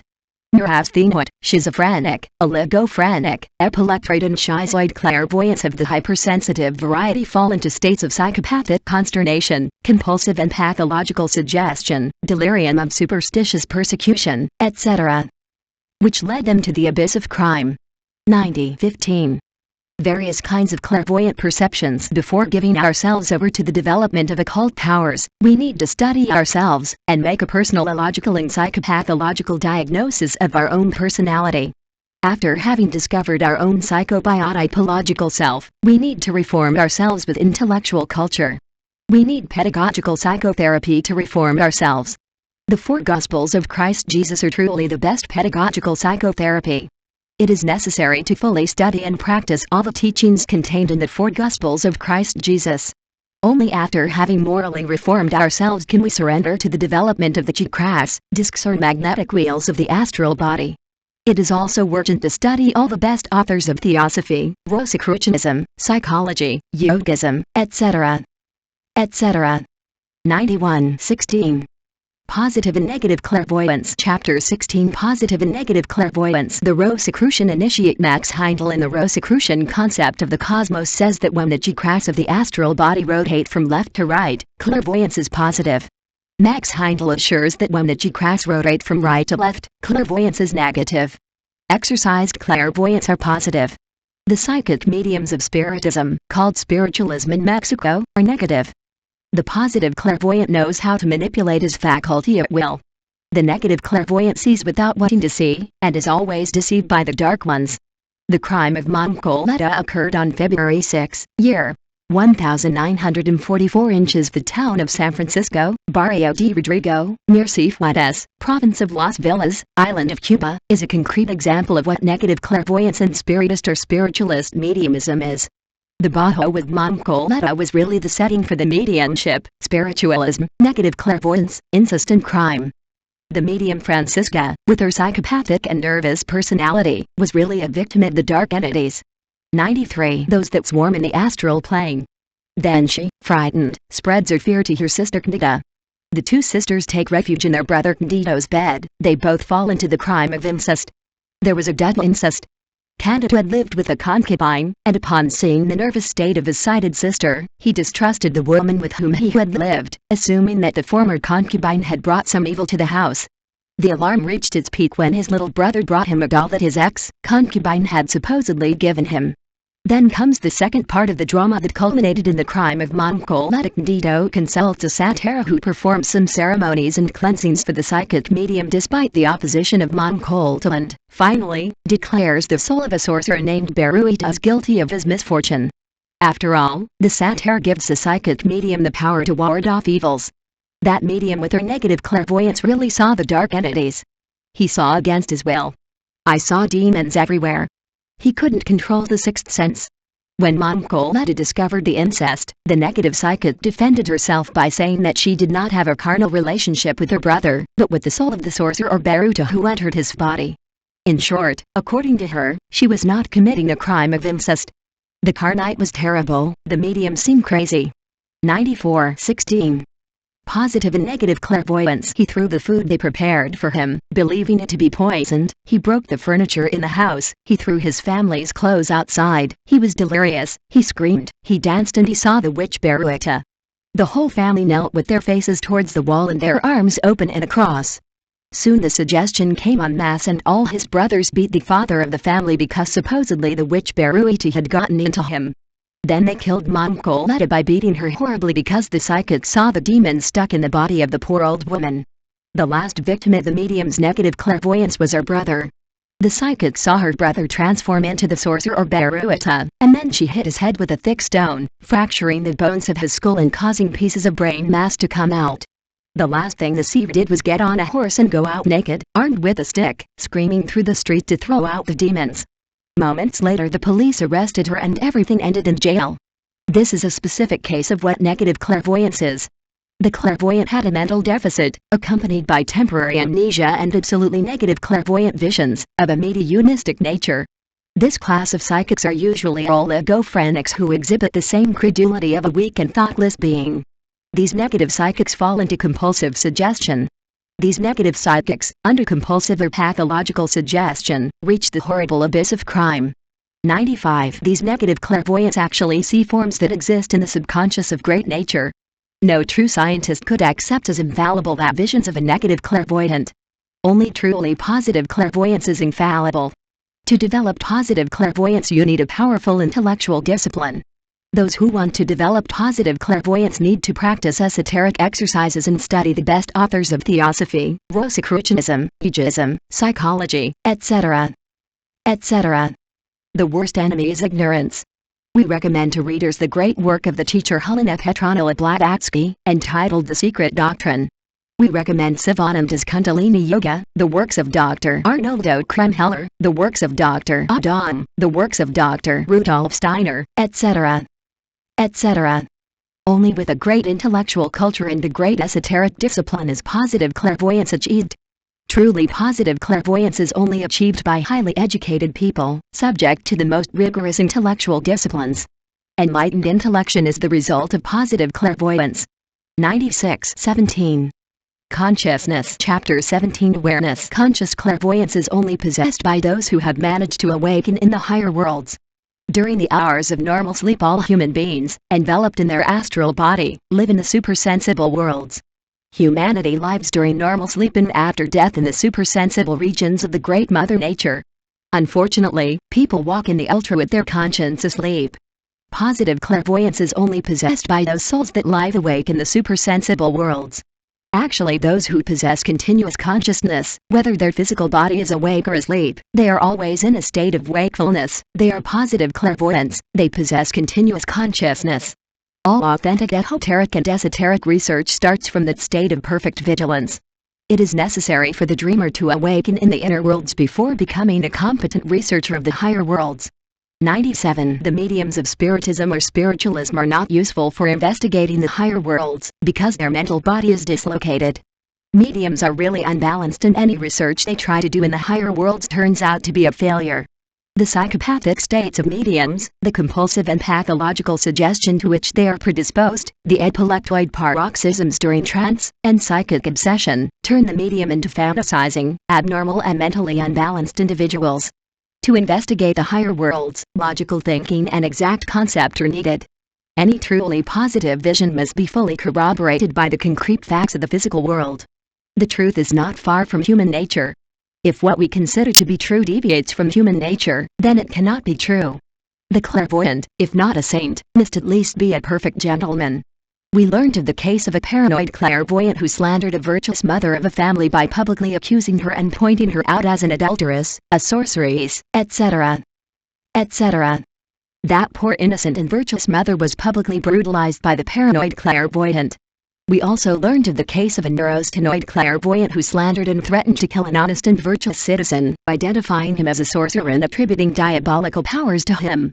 98:17.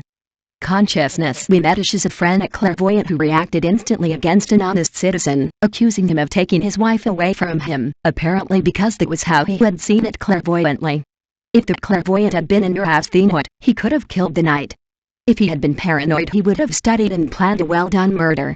If he had been an oligophrenic, he would have stabbed or shot dead the honest gentleman who had never in his life thought of taking the clairvoyant's wife away from him. If the clairvoyant had raised his complaint before the courts, the judges would have declared him free of faults, of merits. To sentence someone, the corpus delicti and the responsibility of the accused must be proven. Most clairvoyants could be prosecuted for slander and defamation of honor, insults and threats. Another aspect that must be taken into account is the justification of the corpus delicti. If the corpus delicti is not justified in any of the ways established by the criminal procedure codes, the accused is innocent. Do not do to another what you do not want done to you.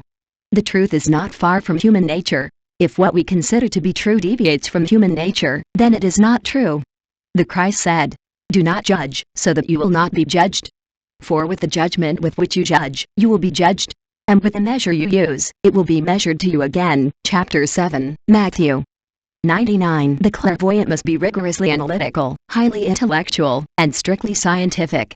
The clairvoyant's worst enemy is ignorance. The clairvoyant must learn to see in the absence of the self, of myself. See without judging. 118. The psychobiotypological self. Chapter 18. The psychobiotypological self. The mind is bottled up in the self.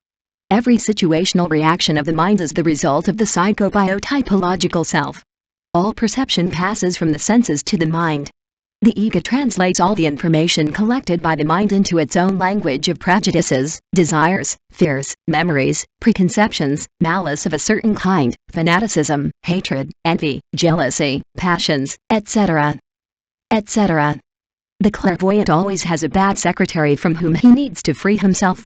That secretion is the I, the myself, the ego.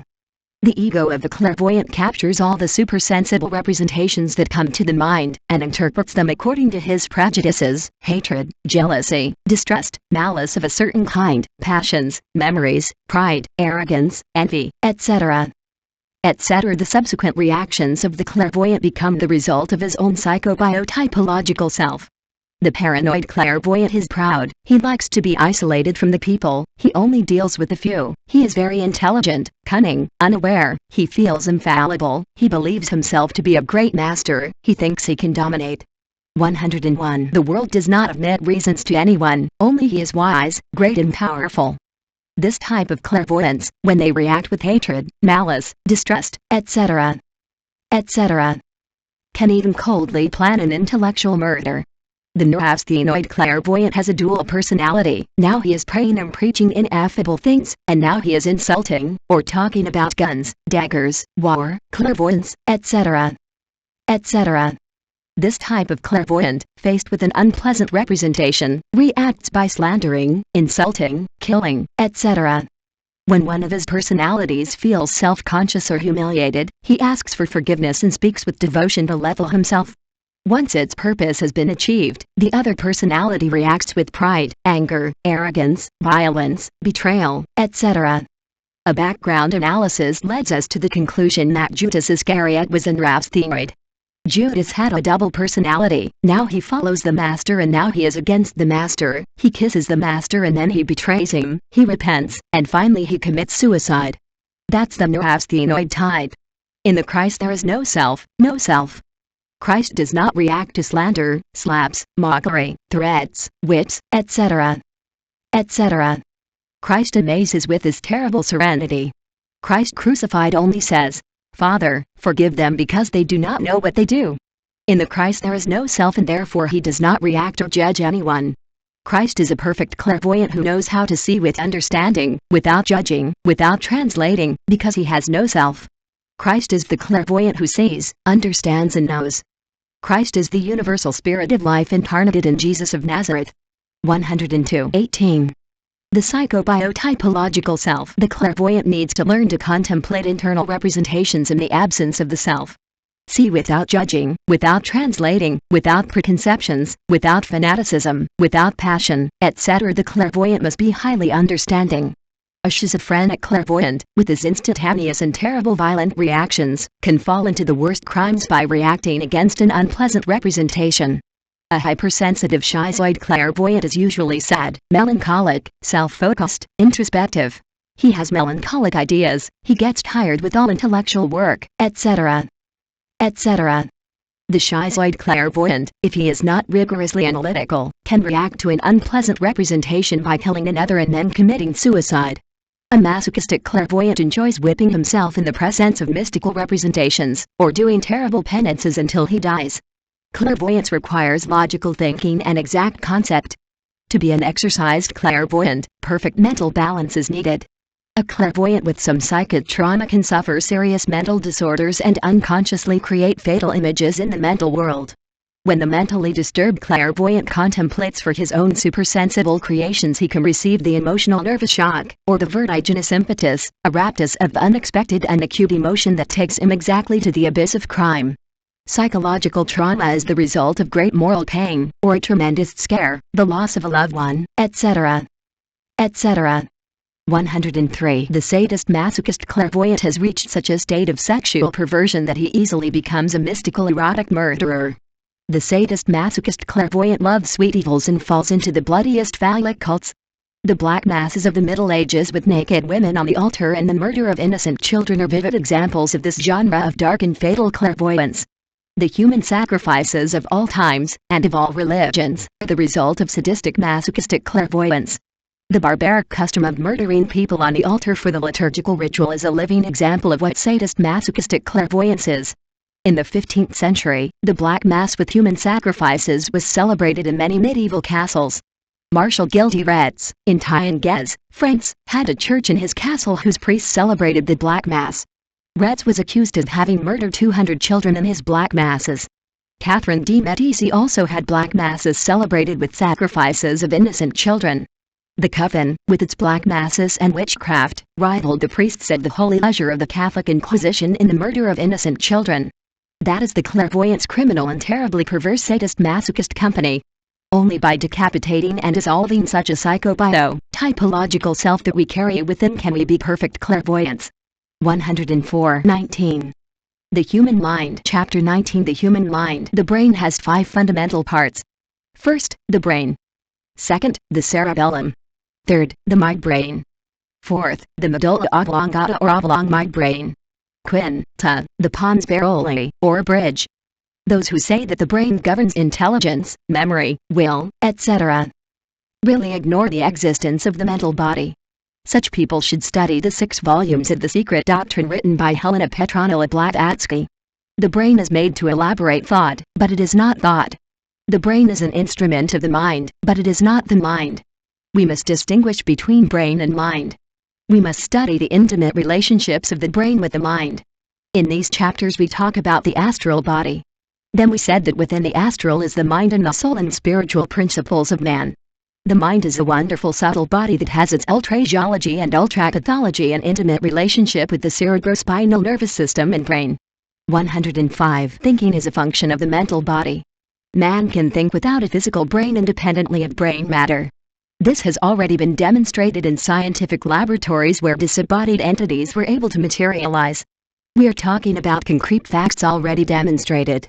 If the reader has not read anything about K.B. King's materializations with the help of the materialization mediums Miss Fox in William Crookes' laboratory, that is no longer our fault. The concrete fact is that the astral of the late K.B. King was materializing for 3 consecutive years in a scientific laboratory. So the scientists saw, heard, felt, etc. etc. That entity allowed itself to be subjected to all kinds of experiments. There were no frauds there, because the scientists completely controlled even the slightest possibility of fraud. After 3 years of experiments, K.B. King slowly dematerialized in the presence of the cameras, and left the scientists a lock of materialized hair as the last proof of the reality of her materialization. We are speaking, therefore, with proven facts.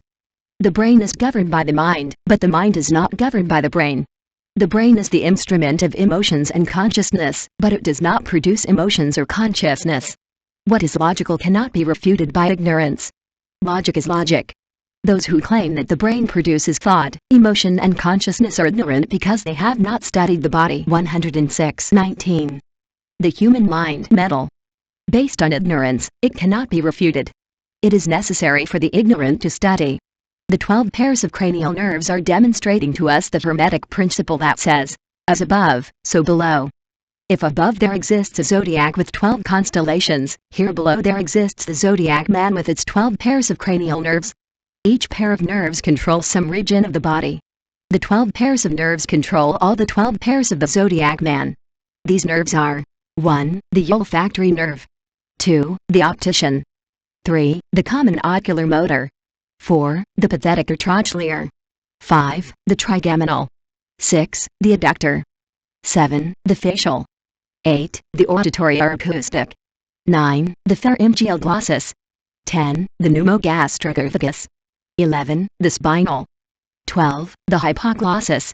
These 12 pairs of nerves inform the mind of everything that happens in the human zodiac. The office that collects these reports is the brain, and the mind is the office manager. Information from the outside world is collected by the sense organs of external perception. Those reports go to the brain office where the occultist analyzes and studies them. Unfortunately, the clerk always has a bad secretary who betrays him. That bad secretary is the I, the myself, the ego. We go, for example, to a theater where an erotic film is shown. All these perceptions are collected by the clinician in his brain office. The operator studies the film, contemplates it and delights in it. The secretary stealthily and secretly steals the erotic images and the images. 107 produces on its own on the mental plane of great nature. Then those images become living eggies of the mental world. Later during normal sleep, the mind bottled up in the self, turns out to be fornicating with those mental eggies, and the nocturnal pollutions come. The dreamer fornicates with the mental image has created by himself. The dreamer sees these images clairvoyantly. That is unconscious clairvoyance. Someone is jealous and assumes that a friend is taking his wife. The ego secretly elaborates the paintings created by its author, and the night dreams, horrible dramas, the woman committing adultery with her friend and terrible things come. That is unconscious clairvoyance. If the clairvoyant is oligophrenic will vilely murder his friend. If he is noirosinwit, he can also insult him, slander him and finally murder him. If he is paranoid, then he will intellectually plan a technical imperfect murder. If he is a schizophrenic, he will break the friendship violently. If he is a sadistic, masochist, he can murder his wife in the most gruesome way. If he is a highly educated schizoid with an epileptoid genotypic basis, he may receive a very intense emotional shock that will lead him to commit the crime of homicide, later falling into a state of global psychic collapse. Most clairvoyants fall into the abyss of crime due to lack of culture and intellectual discipline. 108.19. The human mind. Suppose that a clairvoyant distrusts a friend, assuming him to be a black magician. The ego of the clairvoyant elaborates in the unconscious the most terrible forms, which then appear in a dream. This is unconscious clairvoyance. He may then suffer a tremendous situational reaction that leads to crime, public slander and insult, defamation of honor, murder, etc. All clairvoyant perceptions pass to the cerebellum. Then crossing the bridge of Veroli they reach the brain. Unconscious perceptions become conscious when they reach the brain. The pons Veroli joins the midbrain with the medulla and with the 2 famous cerebral hemispheres. In ancient times the medulla oblongata constituted the entire brain that could perfectly control all the cells of the human organism. The medulla has 7 centers that control sneezing, coughing, sucking and chewing, swallowing, vomiting, the functions of the salivary and gastric glands, and the closing of the eyelids. The midbrain is also very interesting. Part of it unites the 2 cerebral hemispheres with the cerebellum and the pons varolini through which clairvoyant perceptions pass. In the functional areas of the brain are all the centers that control the human organism. Many times a clairvoyant perception is recorded in some brain cell in fixed form. This is similar to a large image. 109. Bada on a photographic plate. Then the mind perceives that image of unconscious clairvoyance at all hours.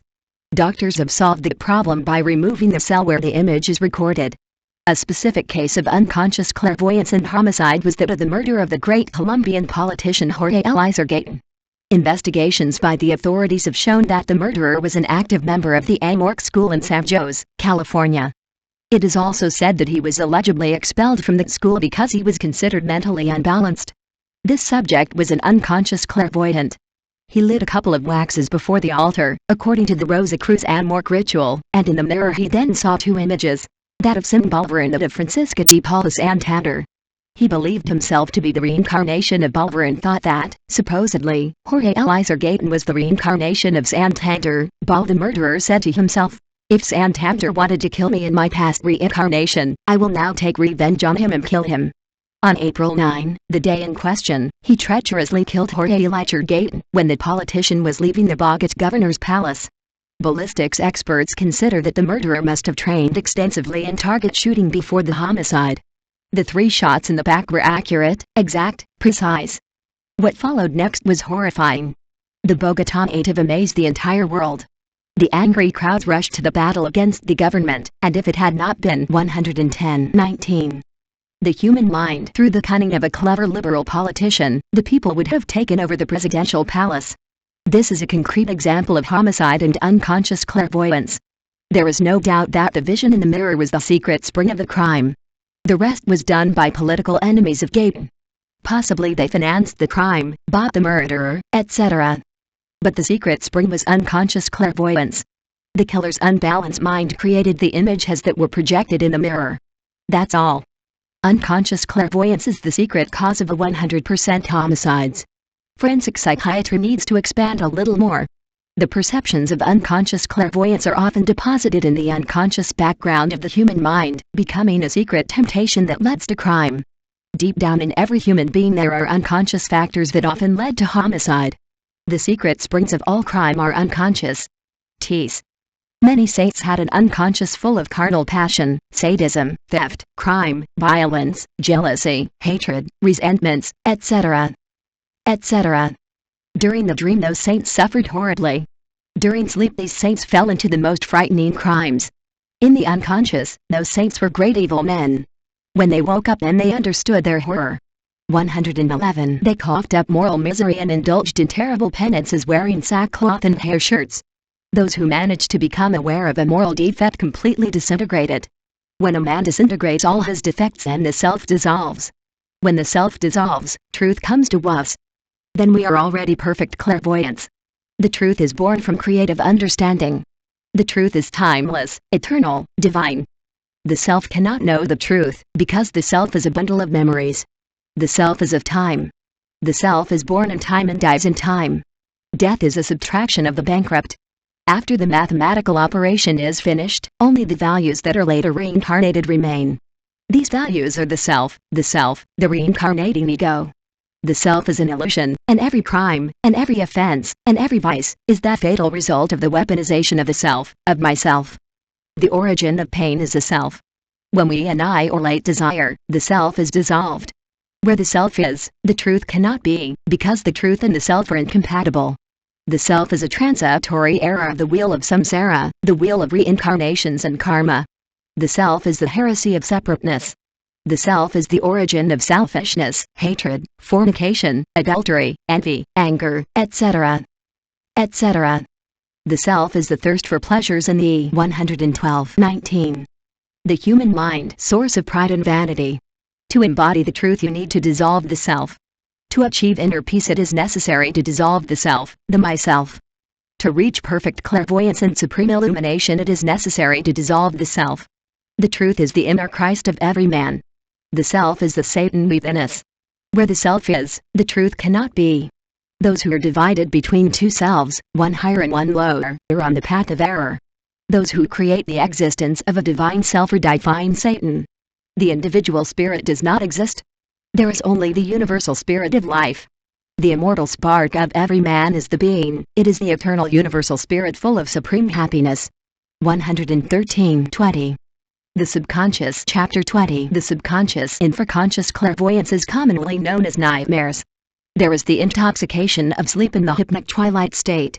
The intoxication of sleep always lasts longer. The hypnic twilight state is shorter. The cerebral cortex notably intervenes in the intoxication of sleep. As a cause, but as a vehicle of the so-called dream consciousness, whose reflected acts are different variants of somnambulism. In the hypnic twilight state there is intensive action of the midbrain not as a cause, but as an effect of certain short circuits of the subconscious psychic currents.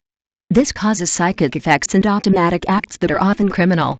In the intoxication of sleep there is subsequent lacuna or amnesia with different degrees and nuances. In the hypnic twilight state there is no sensation of amnesia due to the definitively automatic action. The factor common to both phenomena of psychic origin is 115. The inhibition of normal consciousness by the natural process of sleep. We now mention a case of subconscious clairvoyance cited by Schwarzer. A woman, in Pest, dreamed that she was being chased by a dog and was trying to drive it away with stones. Woke up by that nightmare, she took her little daughter, who was sleeping next to her, and threw her like a stone against the wall, to scare the angry dog. Let's look at another case of subconscious clairvoyance cited by Kraft-Epping. A guard hears in the middle of the night, coming out of a house, the cry, "Save my children." He enters and finds a mother in night clothes, in a state of extreme excitement and disturbance. The entire room was in the greatest disarray. 2 children were crouched in a corner. The woman shouted incessantly, "Where is my little son? Did you catch him? I must have thrown him out the window." The unfortunate woman had thrown her son into the street through the glass, without opening the window. She had dreamed that her children were shouting at her that the house was on fire, and, in the mental confusion of waking up, she had thrown her son out of the window to protect him from the fire. But Nyland took, Leerd, 1862, p. 213. On page 203 of the book by Dr. Zha's Paternity C. Henriquez, we have found another case of subconscious clairvoyance. A man who was alone in his apartment dreamed of bandits attacking his house. Very loud knocks could be heard on the door that led to the stairs. The tenant stood up with a revolver in his hand. 116:20. The subconscious. He opened the door and fired, without looking or aiming. The shot killed, or wounded, a boy who was carrying an urgent telegram. It was late at night. The murderer realized, upon seeing the delivery man fall from the office, that he had injured an innocent person. At that moment he completely woke up. These nightmares and bad dreams are phenomena of subconscious clairvoyance that can cause false assessments, the result of which is crime. When the clairvoyant is an occult neurasthenoid or esoterist, then I could become a murderer with premeditation and treachery.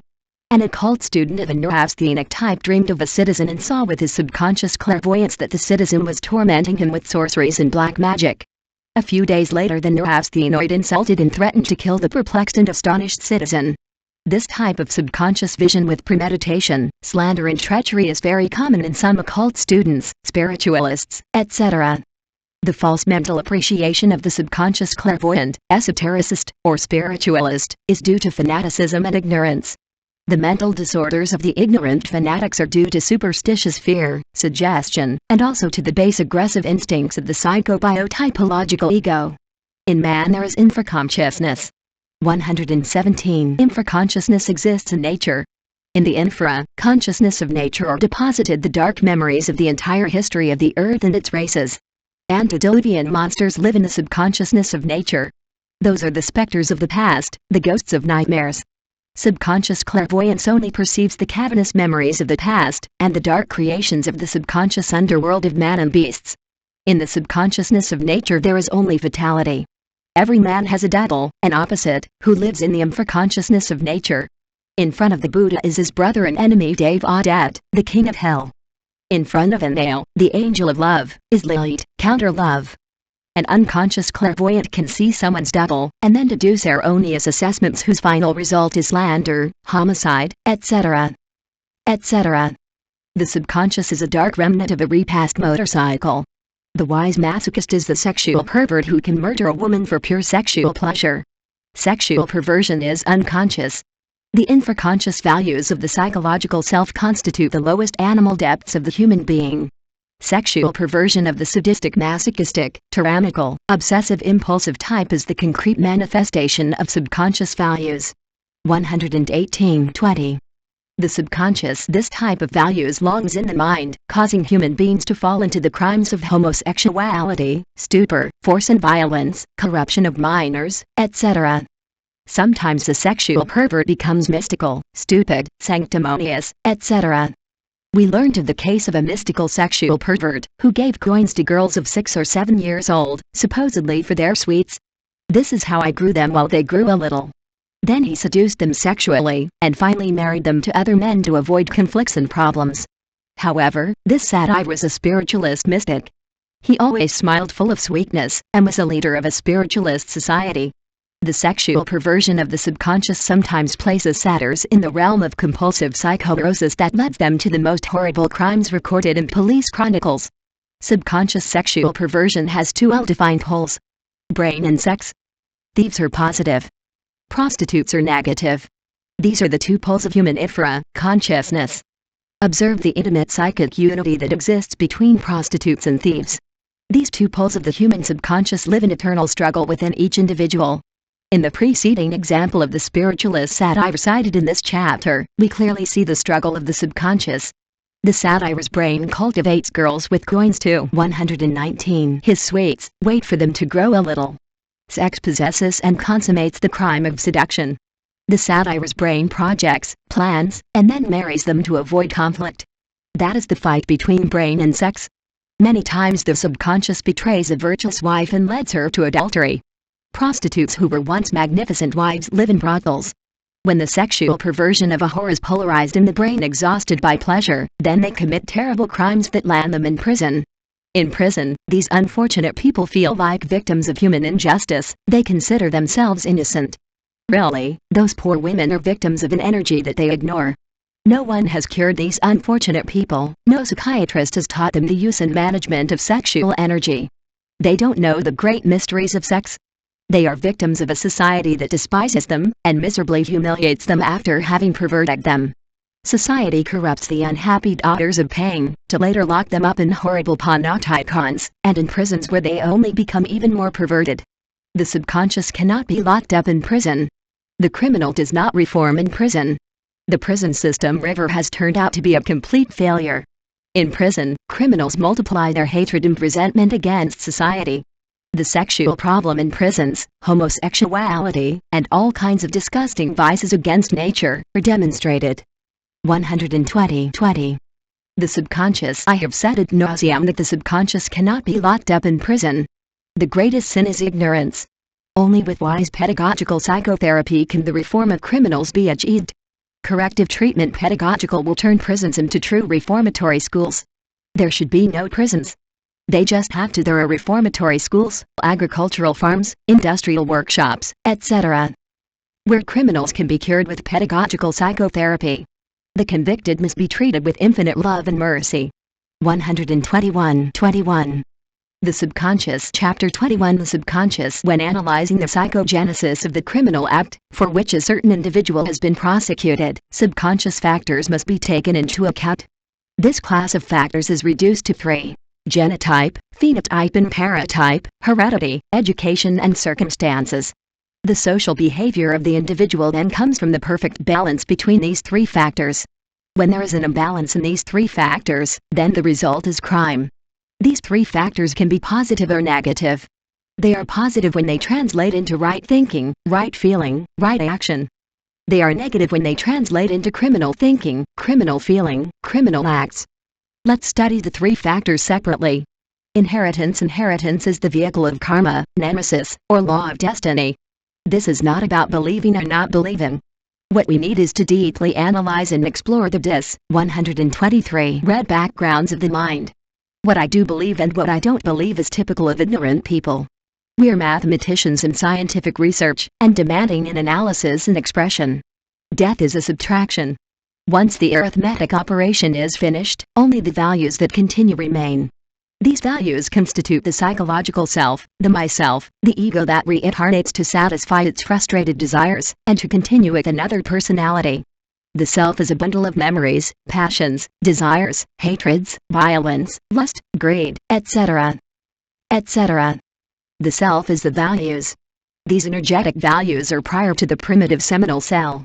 If we examine all the intraatomic and interatomic states of the primitive seed cell, we only find electricity and magnetism. We are not laying down dogmas. Let's do the test. Let's take the seminal cell to an atomic physics laboratory. If we split the atom from the primitive seminal cell, we release energy, because according to atomic physics each atom is an exponent of energies. If a scientific clairvoyant were to then analyze those energies released from the atom of the primitive cell, he would then find the reincarnating ego, the values. Existence begins in the cell elaborated in the testes, ascus and prostate of the man, later decapitated upon entering the maternal egg. 124-21. The subconscious, the heredity factors are in the genes themselves. The word gene comes from the same Greek root from which the words genesis, generate, gender, etc. are born. These genes are inside that kind of odd shape called chromosomes. Paternal and maternal inheritance is in the genes. Heredity is the vehicle of life's cruel nemesis. Inheritance is the result of karma. Law of action and consequence. Nemesis. With the rod that you measure, you will be measured. Such action, such consequence. That is the law. In our inheritance we carry the result of our evil's actions. Speaking axiomatically we say, the bad one's actions are the causa causorum of inheritance. This axiom is only understood when we understand the law of reincarnation and nemesis, karma. The values of a man who is an artist can be reincarnated in a family of artists that provide him with the inheritance he needs. A sum of mystical values will be reincarnated among pious people. The values of a libertine may be reincarnated among a libertine family and those of a murderer among murderers and thieves. Many times there have been cases of saints among bandits and vice versa. That is the law of destiny settling accounts. 125. In the subconscious we carry all that inheritance. Heredity factors often betray us. Education. Let's now analyze education. This second factor of the subconscious is of utmost importance. Education begins at home. The child learns more by example than by precept. The child witnesses the adultery of his parents in modern homes. The child is an eyewitness to the anger, greed and lust of those who gave him life. The child at home sees with amazement his father's revolver or shotgun in the magazine or stories about murderers and thieves. The child goes to the cinema where he enjoys gunshots, detectives and bandits robbing roads and banks. When Christmas night or Three Wise Men arrives, the child receives cannons, revolvers and toy guns as gifts so that he can play bandits or highway robbers. All of this is stored in the child's subconscious. His parents themselves are poisoning him little by little with the fatal poison of crime. Time passes, the child grows and the ideas of crime deposited in the subconscious develop, evolve and 126-21. The subconscious they progress, although the conscious vital part ignores everything that happens in the deep regions of the subconscious. On any given day that fruit is ripe and the harvest is the crime. Everything that is planted in the subconscious grows in the mind over time. The situational reaction of a murderer who never wanted to kill is the fatal result of everything he learned as a child. The new gangster, the robber, the new thief, who was previously an honest citizen, are the result of a false education. Pornographic novels and erotic films engendered prostitution, seduction and abductions with force and violence, etc. etc. Film artists and pornographic writers are poisoning the subconscious of children and adults. The time has come to fight against the moral corruption of the intelligence prostitutes. At school, the child learns bloody stories that are recorded in the subconscious, cunning, malice, distrust, etc. All of this is recorded in the subconscious. And the fatal result is crime. Circumstances. Let's study the circumstances. Certain circumstances criticism irritates the subconscious, causing criminal reactions. 127. Objective circumstances combine in the subconscious with similar circumstances to provoke the crime. Objective and subjective images are combined for the crime. For example, a jobless man full of hunger and misery remembers seeing his father in the same crisis in his childhood. He remembers when his father assaulted a person on the street to rob him. He remembers the good food that was served at his house after the robbery, etc. Then, the critical circumstance in which the unemployed man finds himself, and the subjective circumstance of the memory, combine to provoke the crime. The three factors genotype, phenotype and paratype are the psychogenesis of every criminal act. Only with a comprehensive culture can crime be extirpated from its most intimate roots. Only with an integral culture can we live self-enhancingly. Only with dignified example can we put an end to social crime. The subconscious clairvoyant only perceives the history of the human race through the centuries. Memories of all our past reincarnations live in the subconscious. Many times the subconscious clairvoyant comes made a memory, has fallen into crime. For example, it may be the case that a clairvoyant sees his virtuous wife committing adultery. The clairvoyant is sure of his vision, he knows that the word hallucination has been invented by 128:21. The subconscious, the ignorant to disguise their own ignorance, know that the vision exists. If the clairvoyant is an uneducated man without intellectual discipline of any kind, he reacts in accordance with his psychobiotypological self. A neurasthenoid will villainously murder her after vilely slandering and insulting her. A paranoid will intellectually project a very intelligent crime. An epileptoid will react instantly with an explosive outbreak of brutal anger that, after breaking the phenotypic superstructure of personal control created by social habits and education, will lead to the murder of his virtuous wife. An oligophrenic could commit a disgusting and horrifying crime in that way he would murder his wife. A schizophrenic would abandon her immediately. A sadist masochist would murder her during or after the sexual act itself. These are the dangers of subconscious clairvoyance. The clairvoyant does not doubt the vision. He knows that's not a hallucination. If the subconscious clairvoyant does not study psychiatry, theosophy, psychology, Rosicrucianism, etc., he can fall into the most horrendous crimes. The wife in our example could have been an adulteress in a past reincarnation, and then the clairvoyant, without discipline or intellectual culture, ignores what the past and the subconscious are. The result of their ignorance and lack of culture is crime, public slander, etc. In many spiritualist schools, clairvoyant sub 129 conscientious people scan their neighbors alive, slander the innocent, accuse them of witchcraft, sorcery, black magic, adultery, theft, fraud, etc. Nobody escapes them. They slander everyone. It is curious to see those proud ignorant people presuming themselves to be wise, prophesying infamies, tormenting their neighbors, accusing good citizens because in the old past of their ancient lives they saw them committing mistakes that today they would be incapable of committing. The penal code is also for slanderous psychics. We constantly hear these clairvoyants say phrases like these. So-and-so is a black magician and he is working on me. Mrs. So-and-so is committing adultery with gentleman so-and, so even if the slandered wife is a saint. Those ignorant seers respect nothing. However, we cannot blame clairvoyance. Actually, the sixth sense is as natural and normal of the eyes, ears, smell, mouth, touch. The fault of these errors is not clairvoyance. The cause of all these errors is the lack of intellectual culture and respect for others. Memories of all those mistakes we made in ancient reincarnations live in the subconscious. The clairvoyant without culture sees all those errors of the past and then becomes confused and slanders fair and honest people. The cultured clairvoyant, the intellectual clairvoyant who has studied psychiatry, psychology, theosophy, Rosicrucianism, etc., does not fall into such errors, because he has discipline. 130:21. The subconscious intellectual. The cultured, educated, respectful and intellectually disciplined clairvoyant enjoys enlightened intellection, and knows how to read the subconscious of nature, with full consciousness. He is then able to retrospectively study the entire history of the earth and its races. He is an enlightened clairvoyant. 131:22. The superconsciousness. Chapter 22. The superconsciousness. The highest type of clairvoyance that exists in the universe is consciousness. All the avatars or messengers of the higher worlds have been superconscious clairvoyants. Hermes Trismegistus, Rama, Krishna, Buddha, Jesus Christ, etc. We're superconscious beings, messengers of the higher worlds, initiators of new eras of historical evolution. Imagination, inspiration and intuition are the three obligatory paths of initiation.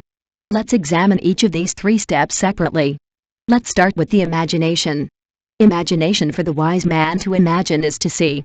Imagination is the translucent of the soul. The important thing is to learn to concentrate your thoughts on one thing. He who learns to think one thing alone works wonders and prodigies. 133. The disciple who wants to achieve imaginative knowledge must learn to concentrate and know how to meditate deeply. The best exercise to achieve imaginative knowledge is the following. Sitting in front of a plant, we concentrate on it until we forget everything that is not it.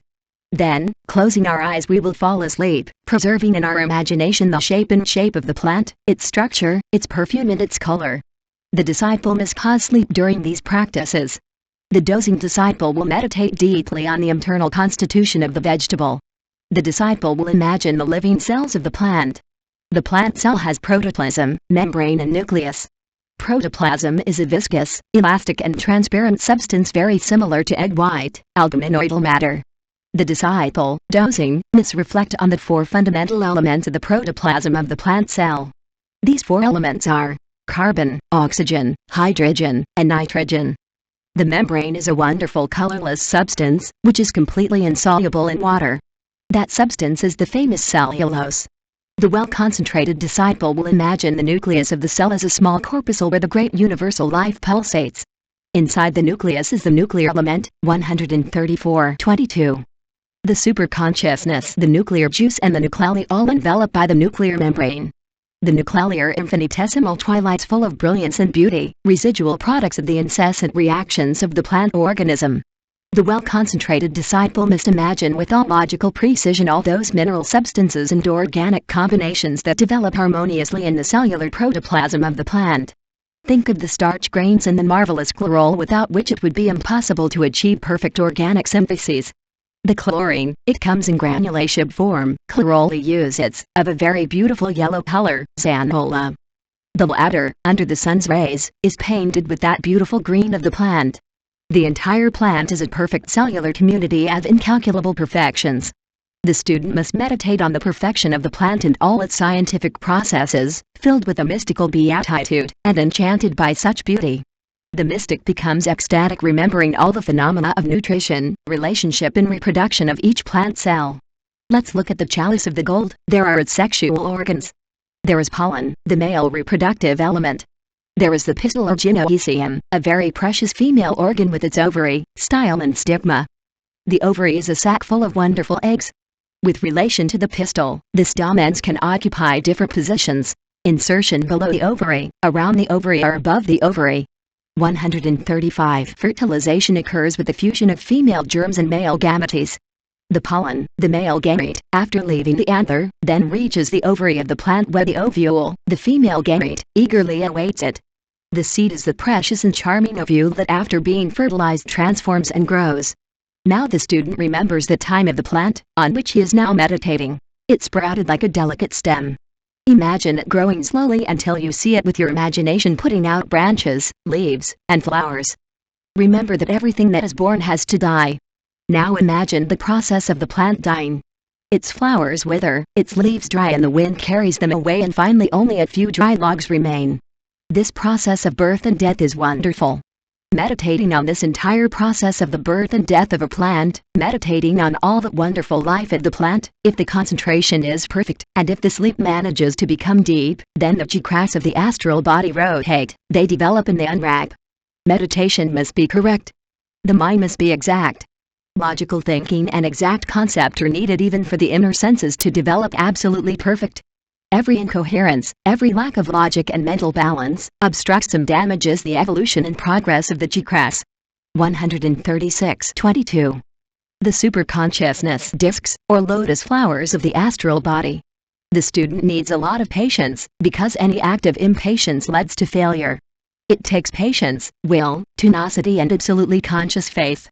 On any given day, between dreams, a distant picture emerges during meditation, a landscape of nature, a face, etc. This is the sign that progress is already being made. The student rises little by little to imaginative knowledge. The student tears the veil of Isis little by little. One day that plant on which he is meditating disappears and then he sees a beautiful child replacing the plant. That child is the plant elemental. The plant soul. Later, during sleep, his consciousness awakens and he can then say, I am in the astral body. Consciousness awakens little by little. Along this path comes the moment in which the disciple has acquired continuous consciousness. When the student enjoys continuous consciousness, he no longer dreams. He can no longer dream, because his consciousness is awake. So, even when his body is asleep, he moves consciously in the higher worlds. Exact meditation awakens the internal senses, and produces a total transformation of the internal bodies. He who awakens consciousness has reached imaginative knowledge. He moves in a world of symbolic images.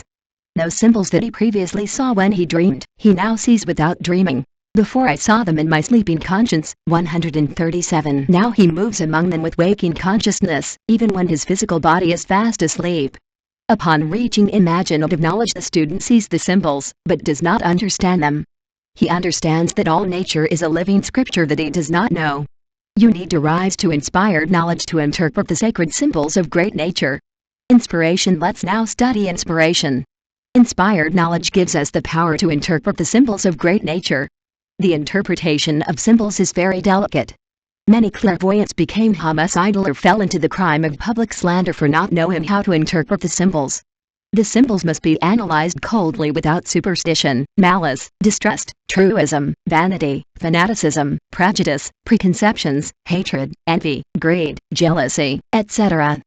All these defects are of the self, of myself, of the ego.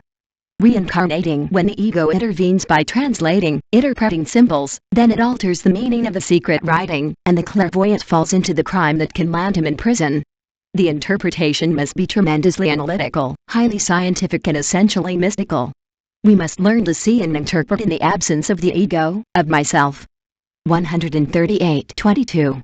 The superconsciousness. Many mystics find it strange that we, the brothers of the universal Gnostic movement, talk about divine clairvoyance with the penal code in hand. Those who think this way consider spirituality there is something that has no relation to daily life. These people are going wrong. They are wrong. They ignore that what each soul is in the higher worlds is the exact result of the daily life that we all lead in this valley of tears. If our words and thoughts and actions are not righteous, then the result appears in the inner worlds and the law falls upon us. Law is law. Ignorance of the law does not exclude its compliance. The worst sin is ignorance.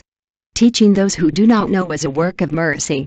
All the tremendous responsibility of the law weighs on the shoulders of the clairvoyant.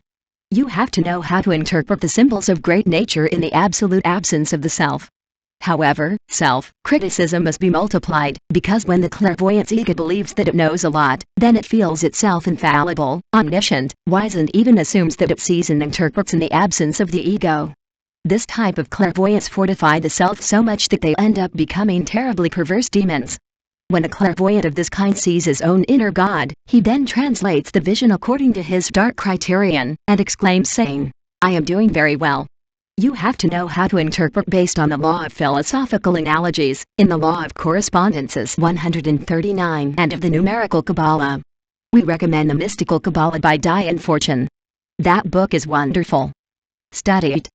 He who has hatred, resentment, jealousy, envy, pride, etc.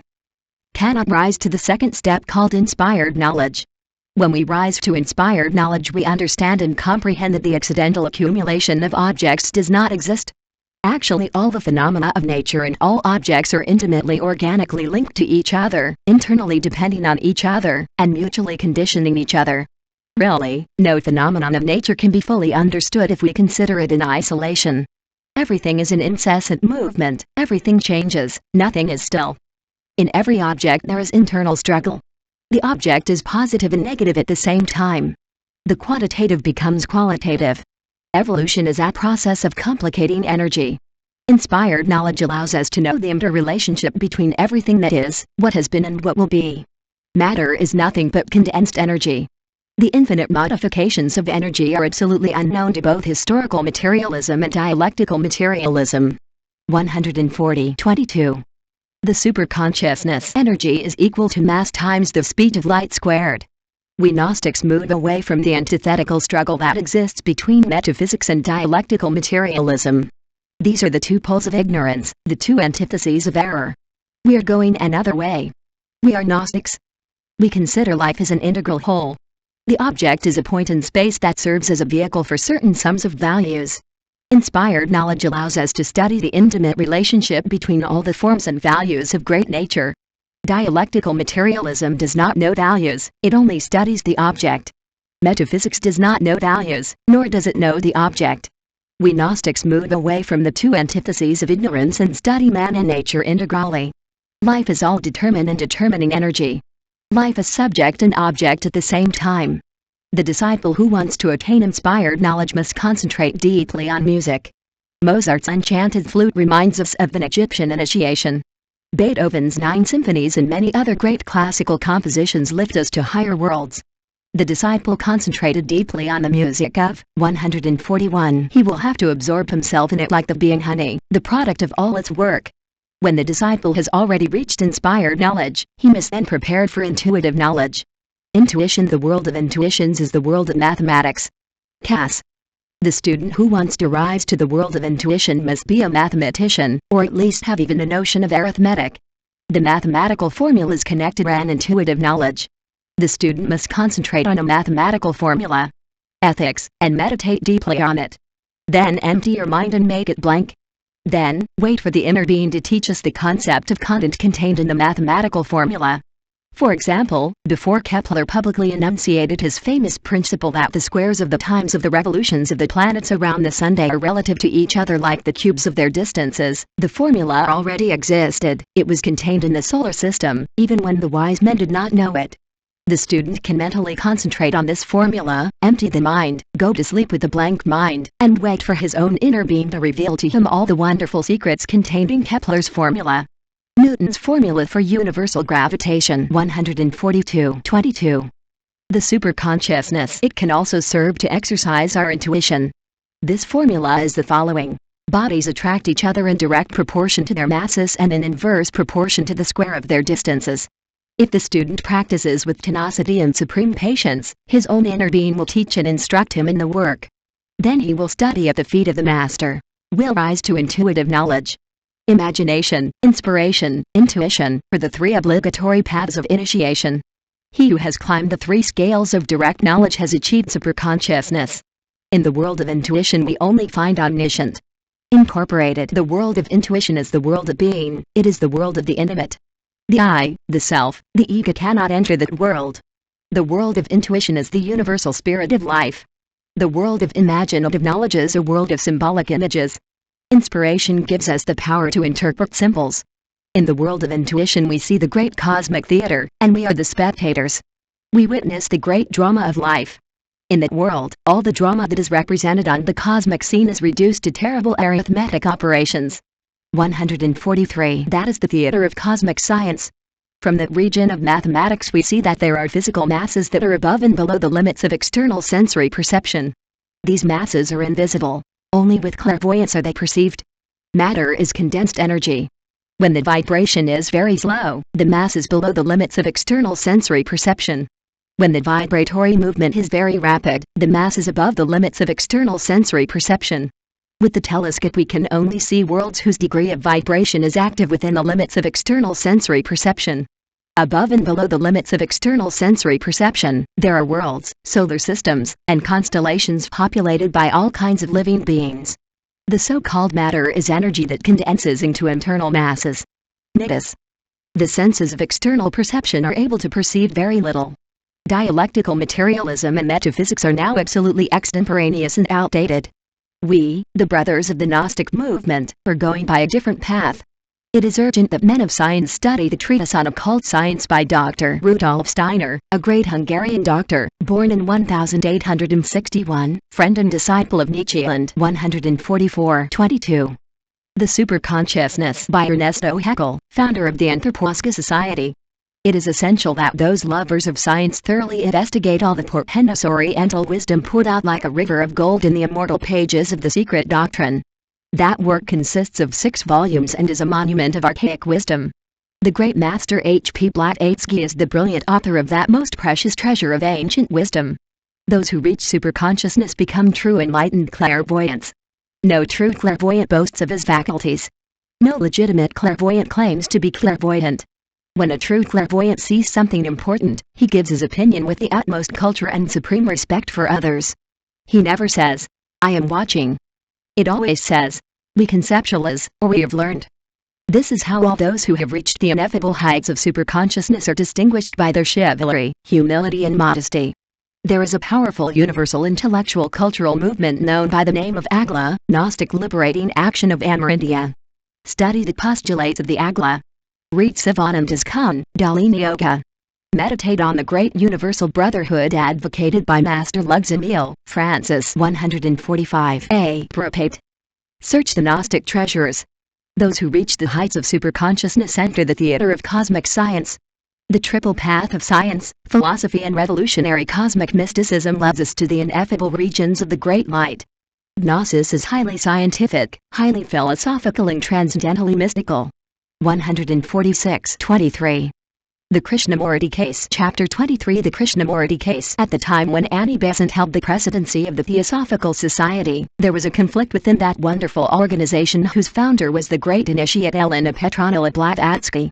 The problem that arose was the Krishnamurti Case. Mrs. Besant raised her finger to assure the four winds that the Indian boy was the living reincarnation of Jesus Christ.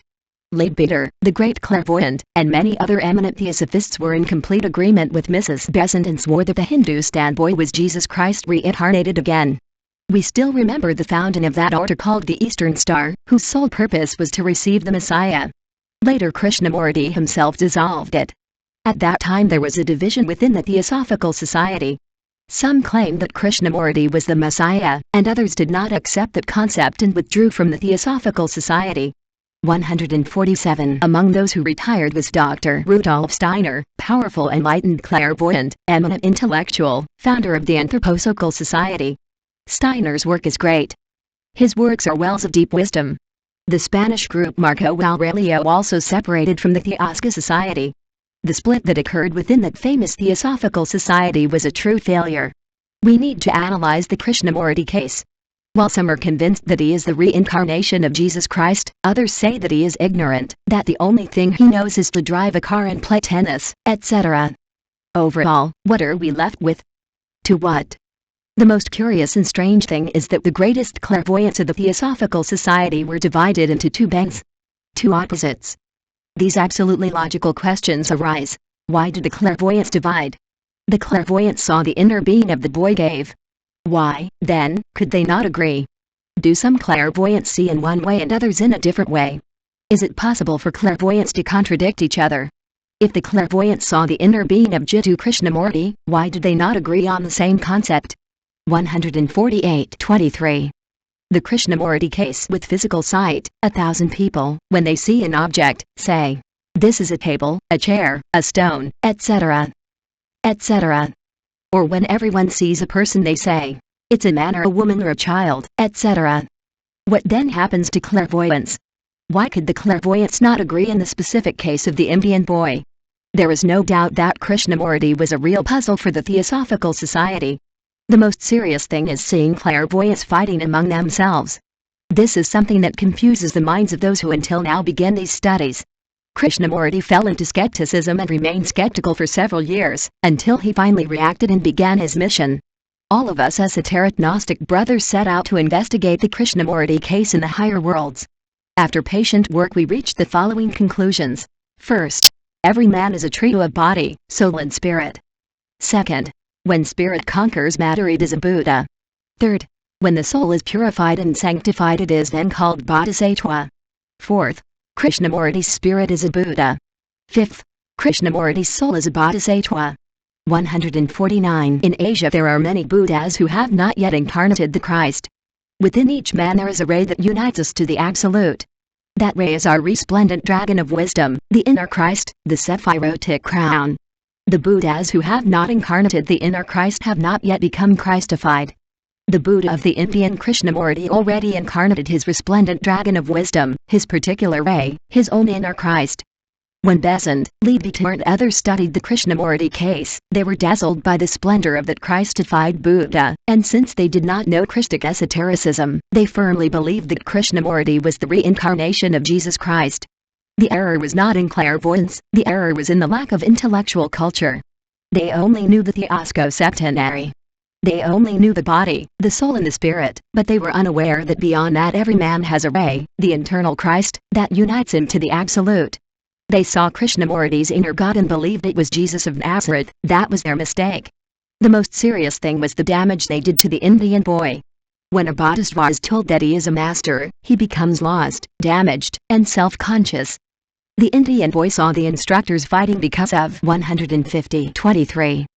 The Krishnamurti case saved him, and the result was a psychological trauma to his human personality. Krishnamurti has a psychological trauma. There is no doubt that they did him great harm. The hierarchs of theosophy should have left the Indian boy alone. He would have developed freely in India, and then his work would have been wonderful. Krishnamurti's great Buddha has not been able to give his entire message, because the Bodhisattva has a psychological trauma. If we examine Krishnamurti's doctrine, we see that the best is Buddhist. Unfortunately, he does not know Christic esotericism. The Indian boy drank at the fountain of the Buddhist gospel. It's a shame he hasn't studied Christian esotericism. Later he mixed Buddhist philosophy with philosophy official of the Western world. Krishnamurti's doctrine is the result of the mixture. Krishnamurti's doctrine is Buddhism. The doctrine of Aquarius will be the result of the mixture of esotericism Buddhist with Christian esotericism. The Christ doctrine Hiramabiff is free Buddhism. However, the living source of the doctrine is the wonderful gospel of Lord Buddha. We are not against Krishnamurti, we only regret that the inner Buddha of that Hindustani philosopher was not able to give the whole message. That's all. 151. When a clairvoyant discovers that the innermost spirit of a person is a master, it is best to remain silent, so as not to harm the person. When someone comes to know that his inner being is master, he is filled with pride and arrogance. Fortunately, Krishnamurti has known how to be humble. There are also fallen bodhisattvas. Those are worse than demons. No one should be told that he is a master.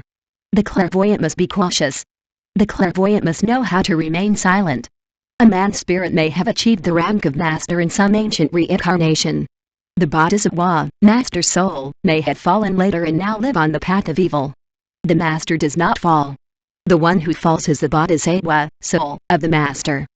The clairvoyant must be prudent, and before announcing a master, wait patiently for many years to see how the man of flesh and blood, the earthly bodhisattva, behaves in life. The master may be very great up there, but the man of flesh and blood, down here, is dangerous. In any case, you will know them by their fruits. Blavatsky says that the mystery of double personality is one of the greatest mysteries of occultism. 152-23.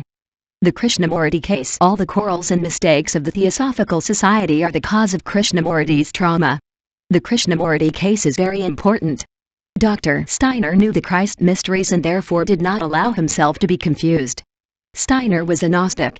Steiner did not accept that Krishnamurti was the reincarnation of Jesus Christ. Many followed Steiner and many followed Mrs. Besant. The clairvoyant Steiner had a vast intellectual culture, which is why he did not fall into the error. He was a true Gnostic Rosicrucian.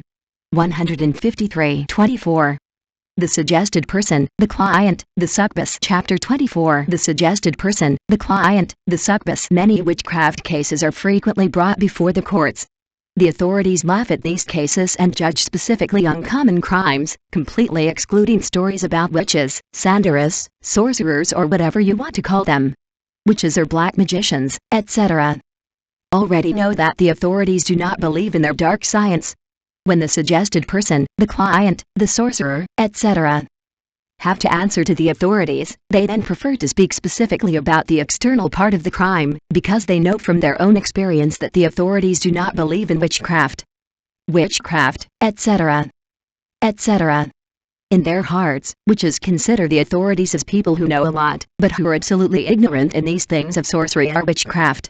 That is the concept that honest witches had, those who sincerely believe in their religion, and in the power and being kappa of their rites. 155. There are also false witches who only lie by scamming, exploiting the credulity of others. Those are scammers. We are going to study honest witches. We cannot deny that the suggestor, the godfather, the incubus, etc. are ignorant people. It is logical that ignorance is the mother of all crimes, but this problem is not solved with corrective pedagogical treatments based on strictly official culture, nor with deprivation of liberty, nor with forced labor. The witch continues to be a witch in prison or in exile with or without official culture. The sorcerer says, "These people know a lot, but they don't know my science is superior." In short, the official systems of instruction, correction and punishment are not useful for reforming witches. Only with superior spiritual culture can these ignorant people be reformed. These cases could be treated with pedagogical corrective treatments based on theosophy, Rosicrucianism, yogism, etc. etc. There should be teachers of these subjects and special reformatories to deal with these cases. Behind 30% of common crimes is witchcraft. However, the criminals remain silent, because they know that the judges are skeptical and totally ignorant when it comes to witchcraft.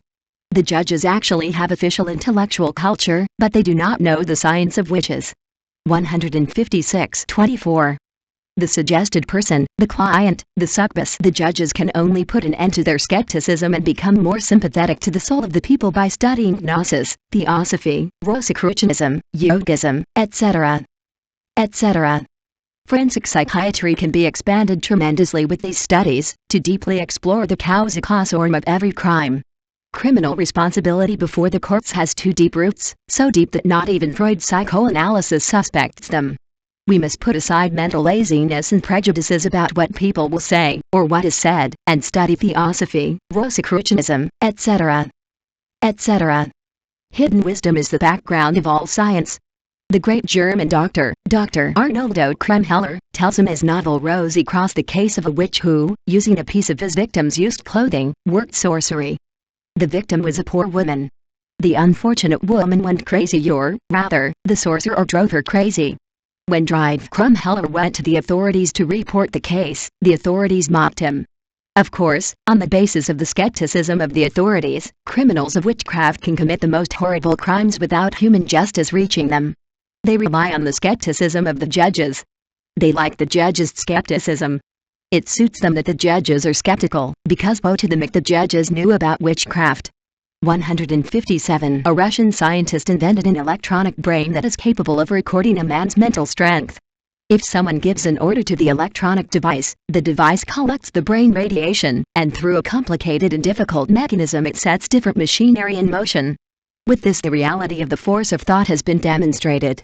Before, men of science laughed when they were told about mental strength. Now they are beginning to use it in Russia to move machines and save automatic buttons.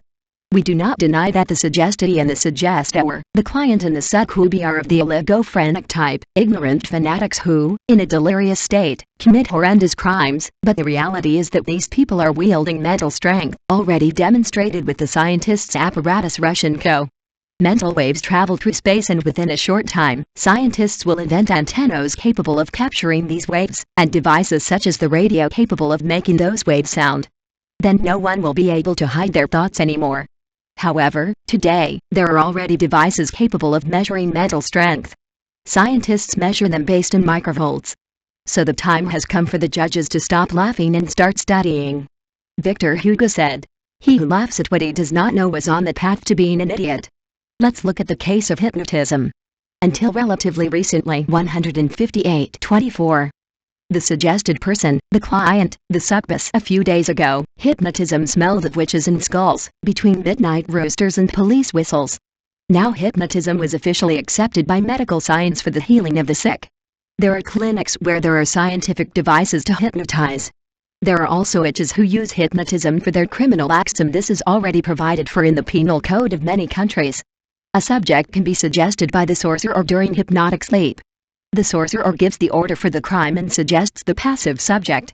Later, the subject, without knowing how or why, goes and carries out the order given to him by the sorcerer. This is how horrendous and horrible crimes have been committed. Witches also usually use different symbols which they place at the door of their victims. When these famous symbols fall into the hands of the authorities, they provoke the proverbial skeptical laughter of the judges. The people already know the skepticism of the judges, and now the accused prefer to hide the famous symbols, be they special powders, water, roasted corn, feathers, dolls, pieces with menstrual blood, etc. etc. The force of thought is the background of the famous symbols. The sorcerer's imagination is excited by the emboss, and then he projects brainwaves capable of harming and killing his hated victims. It happens that many of these victims of witchcraft and symbols then fall into a delirium of persecution. 159. They feel threatened by the supernatural forces of the sorcerer, and, if they are hysterical and impulsive, they can then commit a hysterical homicide, an activist area. Many times this class of criminals, who are basically victims, suffer from hysterical epileptic attacks. Huxley, the great materialist scientist, accepted that the ether, or the ultra, was populated with all kinds of living beings. Dialectical materialists reject the ether and say that only electromagnetic energies exist. This is a new name given to ether. In a drop of water there are millions of microbes for whom the drop is an infinity. In the ultraspatial there are eras and monsters that man cannot perceive due to the different modifications of matter. Metaphysics knows nothing about that, nor does dialectical materialism. The clairvoyant can perceive these classes and forms of life, although materialists laugh. The ultramicrometer can record up to 10,000,000th of a millimeter. An English doctor invented a lens with which you can see the aura, the radiation of the astral body. Soon there will be lenses with which the fourth dimension can be seen. Then scholastic metaphysics and dialectical materialism will become ridiculous before the solemn verdict of the public consciousness. 160-24. The suggested person, the client, the succubus. With these lenses we will see the monsters and larvae that haunt the minds of criminals. If the judges laugh at that, they will also have to laugh at microbes and give up the microscope and vaccines.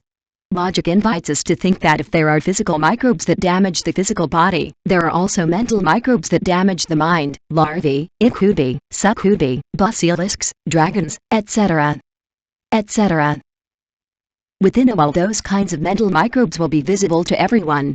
Yesterday the microscope was invented to see physical microbes, tomorrow the ultramicroscope will be invented to see the microbes of the ultra world. If there are epidemics of the physical body, there are also moral epidemics. Waves of suicides, robberies, violence, etc. etc. This can be confirmed in cities. In both cases the agent is microbes. Logic is logic. The demoniacs of Yadibonico, in which an entire family suffered the most diverse and strange mental disorders, and the case of the Mongol crime mentioned in the chapter 16 of this book, were specific cases of psychic obsession. Moral epidemics. The active agent of these epidemics are those ultralives, goblins, larvae, incubi, demons, etc. etc. These kinds of names arouse resistance in skeptical materialism. Let's not fight over terms. Name them ultrasensitive microbes and you will be satisfied. 161. Most of the time we men fight over terms. Let's agree on the terms and then discuss. Deep down, what skeptical materialists of is a trauma. The cause of this trauma is Roman Catholic dogmatism. They felt let down by the Roman sect, and the result is psychological trauma. They are the enemies of Hegel. Now everything that smells of spirituality unconsciously resembles Romanism, and that is the psychological trauma. So that you can listen to us in the absence of the traumatized and sick self, we inform you that we are not Catholics nor are we materialists. We are Gnostics.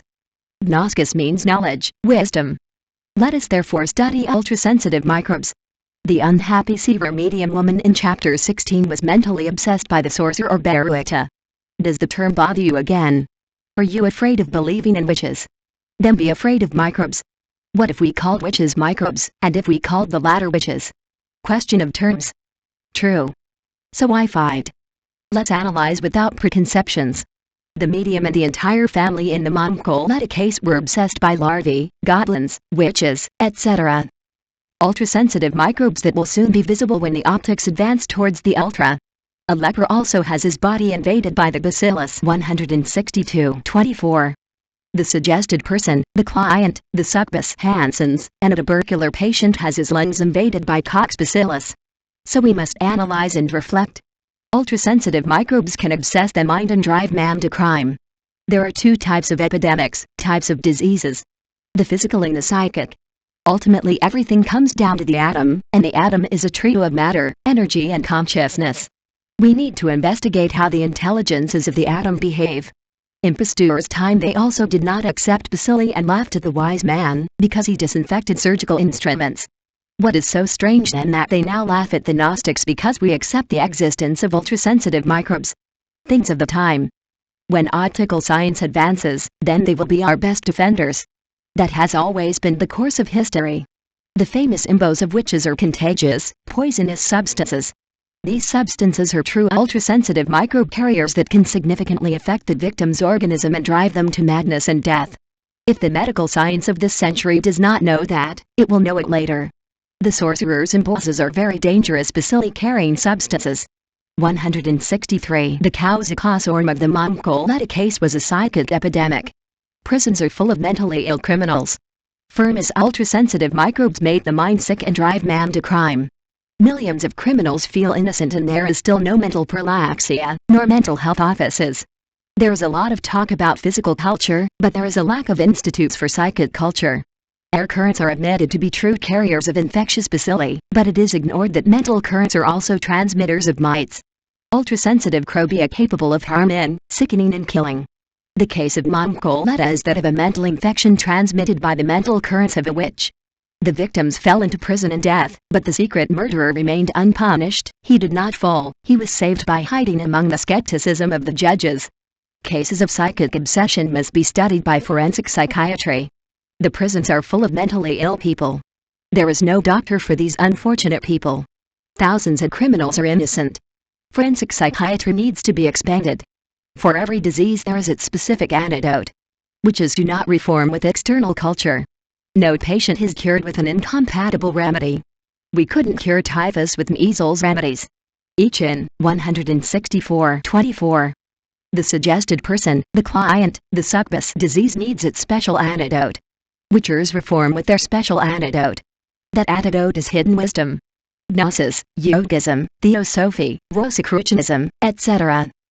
etc. It is obvious that when a criminal is convicted, the corpus delicti is required.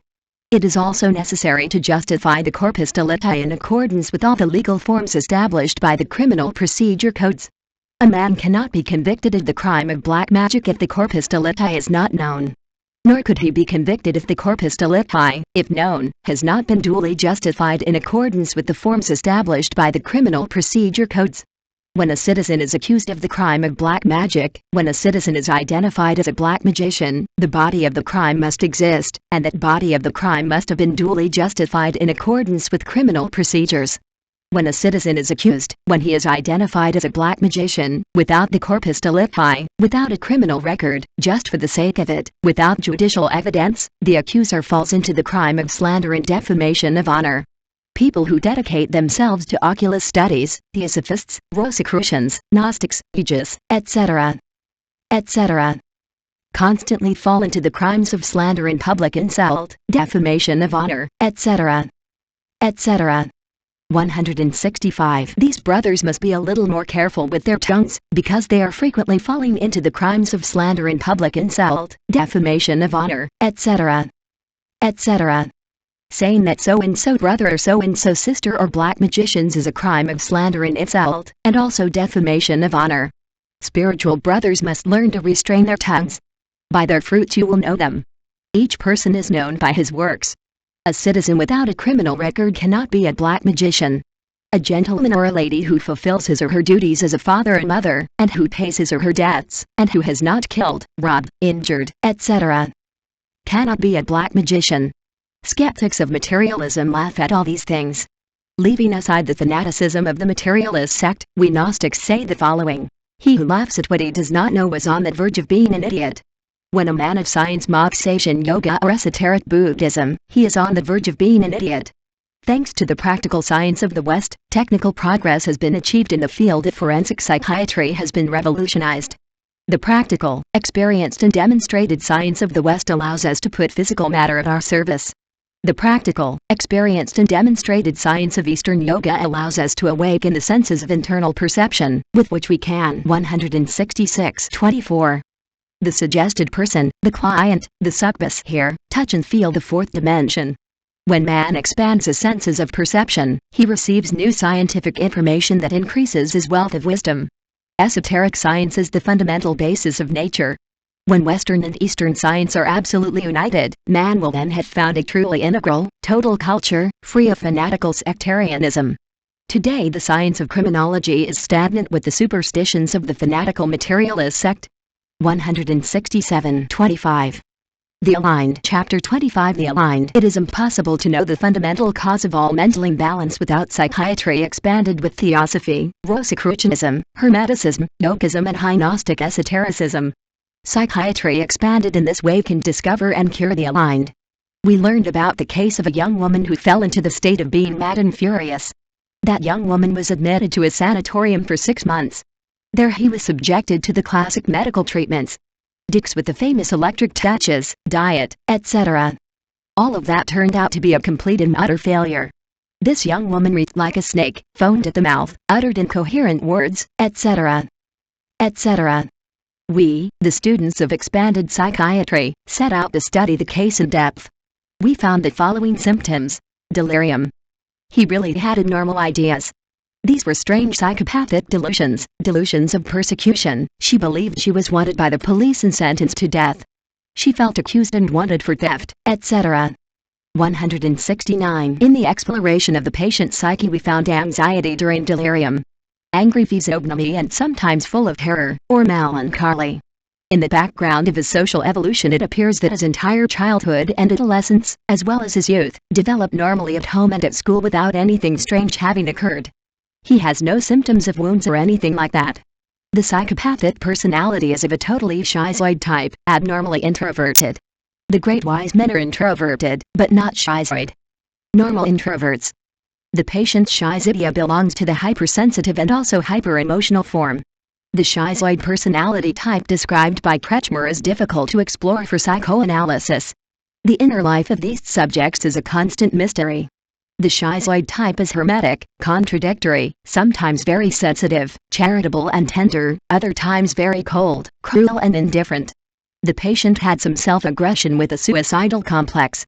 The schizoid constitution, the depressive tendency and the suicidal complex, with delusions of persecution and anxiety, gave a very complicated diagnosis. 170-25. The aligned medical science capitulated, and the wise men failed with all their science. We, the students of expanded psychiatry, did not want to consider ourselves defeated, and we decided to study the case. We investigated the hereditary antecedents and found no madman among the ancestors, much less any mad schizoid. The study on the brain and the general clinical analysis did not show any strange abnormalities. The problem was very difficult. Everything was in mass. The family had to take the patient out of the sanatorium. Science had failed with that case. The strangest thing about this patient is that during those deliriums in which she felt already condemned to death, she tried to free herself from imaginary bonds. She believed she was tied with ropes, she held the imaginary ropes in her hands, and struggled to free herself from them to escape death. Materialistic science was not able to cure the case. This patient became an enigma for doctors. The scientific investigations of the wise men, the materialistic studies, the rigorous verifications of the different chemical, physical, biochemical, physiological phenomena, etc., are incomplete, because the wise men have not studied the Gnosis. They do not know the Kundalini Yoga of Sivananda, they know nothing of the Jnana Yoga of Vivekananda, they have not studied the subtle laws of nature of the famous Hindu sage Ramapurst, they have not exercised the powers. 171. They do not know anthropogenesis nor the esoteric and endoteric cosmogenesis, they know nothing about occult anatomy, nor about the law of karma, etc., etc. Overall, materialistic science is incomplete, it is flawed, it is just a building without foundations. A slight push is enough to turn it into fine sediment. The most serious is not materialist science, but the sectarian fanaticism of the followers of dialectical materialism. These fanatics do not accept anything that does not come from their materialistic pontiffs and priests, the scoundrels of science. These sectarian fanatics do not want to recognize other methods of scientific investigation and verification, but only that of their authoritarian pontiffs. They believe they are the last word of knowledge, and no one knows more than them. In short, the geographical East and the cultural East, Tibet, Great Tartary, China, Siam, Mongolia, etc., do not exist for them, because they are the center of the universe. Nobody knows more than them, nobody's things are useful, only what is theirs is the only thing that works, they are powerful, omnipotent wise men, etc. The most ridiculous thing about those sectarians of dialectical materialism, Tico, it's that they don't want to see beyond their noses. With their little bit of intelligence they put limits on life. They resemble the medieval people who believed that beyond Cape Finisterre, the end of the earth, there was no more land. When Columbus told them about his planned adventure, they believed him crazy, and if Queen Isabella the Catholic had not helped Columbus in his reckless enterprise, the Spanish would never have discovered America, another would have succeeded. 172-25. The aligned, the materialistic sectarian who does not see beyond his phlegmatic procedures is similar to the caterpillar who believes that the leaf on which he lives is the entire leaf.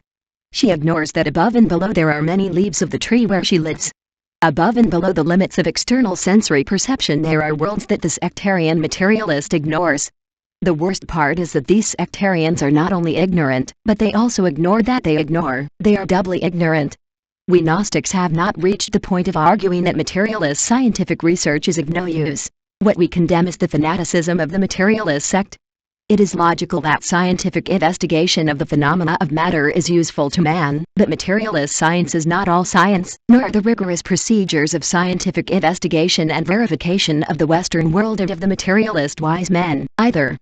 Unique. Each thing with its thing. We cannot study astronomy with a microscope, nor study microbes with a telescope. The Rosicrucian Gnostic wise men know the research systems of the East and the West. The worlds of the ultra and the astral body of man exist, they are a tremendous reality. The material physical world exists and is also a tremendous reality. 173. We investigate the worlds of the ultra and the astral body with the systems and methods of the Hindustani ajnas. We study the physical world with research methods. Westernization. Both systems complement and harmonize to give us in the future a new culture and a new civilization that is highly mystical and formidably technical and scientific. The man of the future will put matter at his service. The machine will be there to serve the community. Man will not be a victim of the machine. Medical science, astronomy, technology, aviation, industry, etc. will free the spirit from the slavery of material work. The man of the future will enjoy enlightened intellection. The man of the future will enjoy the powers of clairvoyance and, however, will have gigantic scientific and technical advances. It will be highly spiritual and wonderfully intellectual. The fanatical sectarianism of the henchmen of diametric materialism lectic is conservative, retarded, anti-revolutionary. The number of alienated people increases every day and doctors cannot cure them, because they do not know the mental body. If the materialistic sages studied Eastern Yoga they would then know the mental body. If the wise materialists were Gnostics, they would study ultrasology, ultrapathology, and the symptomatology of diseases of the mental body. 174-25. The aligned then they would cure thousands of hopelessly insane people. Our clairvoyants of expanded psychiatry set out to investigate the past reincarnation of the alienated young woman, evicted by materialists. The result gave us the key. The values that were reincarnated in this young woman had been those of a highway robber. That bandit Eve was sought by the police and shot during the time of Don Porcio Das. The bandit was tied to a tree and then shot. Now we had the key to the disease. Then we were able to explain to ourselves about the imaginary ties and the delirium of persecution. The anguish of the death of the crazy young woman was no longer an enigma for us. The whole problem was solved. The impressions of death have been recorded in the subconscious of the reincarnating ego. They were the same values of the executed bandit. Those memories were placed in the young woman's subconscious and were revived in her consciousness with all the terrible anguish of that horrible tragic drama. The result was madness that the wise materialists could not cure. The shock was so terrible for the young woman that it broke her mental body. Many evil atoms penetrated through these tears in the mental body and infected the brain, forcing the patient to do absurd things. 175. Although the wise materialists are bothered by our procedures, we cannot deny that we were forced to use thaumaturgy to heal the sick woman. After 6 months of treatment with occult medicine, the patient returned to her senses and was radically cured. That was a great victory for thaumaturgy and expanded psychiatry. Asylums are full of angry or passive madmen. The illness of the alienated is in the mental body. The mental body has its diseases and its symptoms. It is necessary to study the mental body and its diseases. The third logos closed the wounds of the mental body, and the patient was completely healed. The prisons are full of alienated criminals. Many normal criminals had a moment of temporary disorder, and they committed the crime in moments of terrible overexcitation. Malaria fever sometimes produces furious delirium, the ultimate result of which is crime. The so-called hallucinations that occur in febrile states are legitimate perceptions of the ultra. Delirium is commonly seen in scarlet fever, smallpox, malarial fever, typhus, etc. 176-25. The aligned any alteration, any temporary mental disorder, any disturbance of psychic functions, even those resulting from infectious delusions, can lead to crime. Subjective sensory impressions during drowsiness or drowsiness, in the course of pathological processes, are not illusions. These impressions are legitimate ultrasensitive perceptions that contain the key to the disease. Psychiatry studies these perceptions to find that key that allows us to heal the patient. In the course of a situational reaction with a temporary mental disorder, homicide, robbery, etc. can be committed. Anthropometry cannot give us an explanation of the intimate causes of a situational reaction with mental disorder, such transitory and crime. Somatoscopic characteristics and somatometric characteristics cannot give with logical accuracy the most intimate keys to a situational reaction with transient mental disorder and crime. In normal citizens who do not have a criminal record, somatoscopic and somatometric characteristics of murderers and thieves are often found. Only by deeply exploring all the backgrounds of the mind can we discover the secret origins of a situational reaction with transient mental disorder and crime. Secret factors of the subconscious, or the subconscious, and the unconscious can be the cause of those transitory mental disorders, and of the type of situational reactions that led the man or woman to crime. 177 ultrasensitive microbes invade the mind and produce these situational reactions with transient mental disorders and common crime. To the materialists, our armament will seem absurd. When did our weapons not seem absurd to them? Weren't they the same ones who made fun of microbes and Pasteur? What is so strange then that they now make fun of our ultrasensitive and hypersensitive microbes? These microbes are already classified. They are incubi, succubi, basilicas, dragons, elementals, larvae, tantric entities, etc. etc. If you want to see and analyze them, start by getting a special lens. That lens is clairvoyance. Do premonitions of clairvoyance bother you? It is clear that they are fanatical. Deep down you have a psychological trauma. Everything that smells of spirituality causes resistance in your minds, because you have a psychological trauma. You are truly sick psychopaths. With a comprehensive culture of background and foundation, spiritual, social and scientific at the same time, we could radically change the current situation of the world. The ajna, Gnostic liberating action of Masoneria, with its three powerful movements, Universal Christian Gnostic Movement, American liberating action of the South and Sivanana Arya Bar de Rama, is that powerful integral cultural lever with which we can revolutionize the world and bring about total change. 178-25. The Gnostic movement offers us esoteric Christic wisdom. American liberating action of the South offers us powerful socialist and revolutionary intellectual culture. The Sivanana Arya Bar de Rama teaches us rigorously analytical and tremendously scientific yoga. Our esoteric wisdom resists the most rigorous inductive and deductive analyses. Today that problem of the alienated is very serious, and only through expanded psychiatry can we solve it. Above all, it is necessary to free the mind from conservative ideas, victors of materialism, and enter deeply into the studies of ajna, Gnostic liberating action of Masoneria. 179-26. Total Revolution and Partial Revolution. Chapter 26. Total Revolution and Partial Revolution. The order of the factors does not alter the product. The partial revolution is not a total revolution. The order of economic and political factors can be modified without the vital product undergoing any change. Life goes on with all its pains. The partial revolution changes the order of the factors, but does not alter the vital product.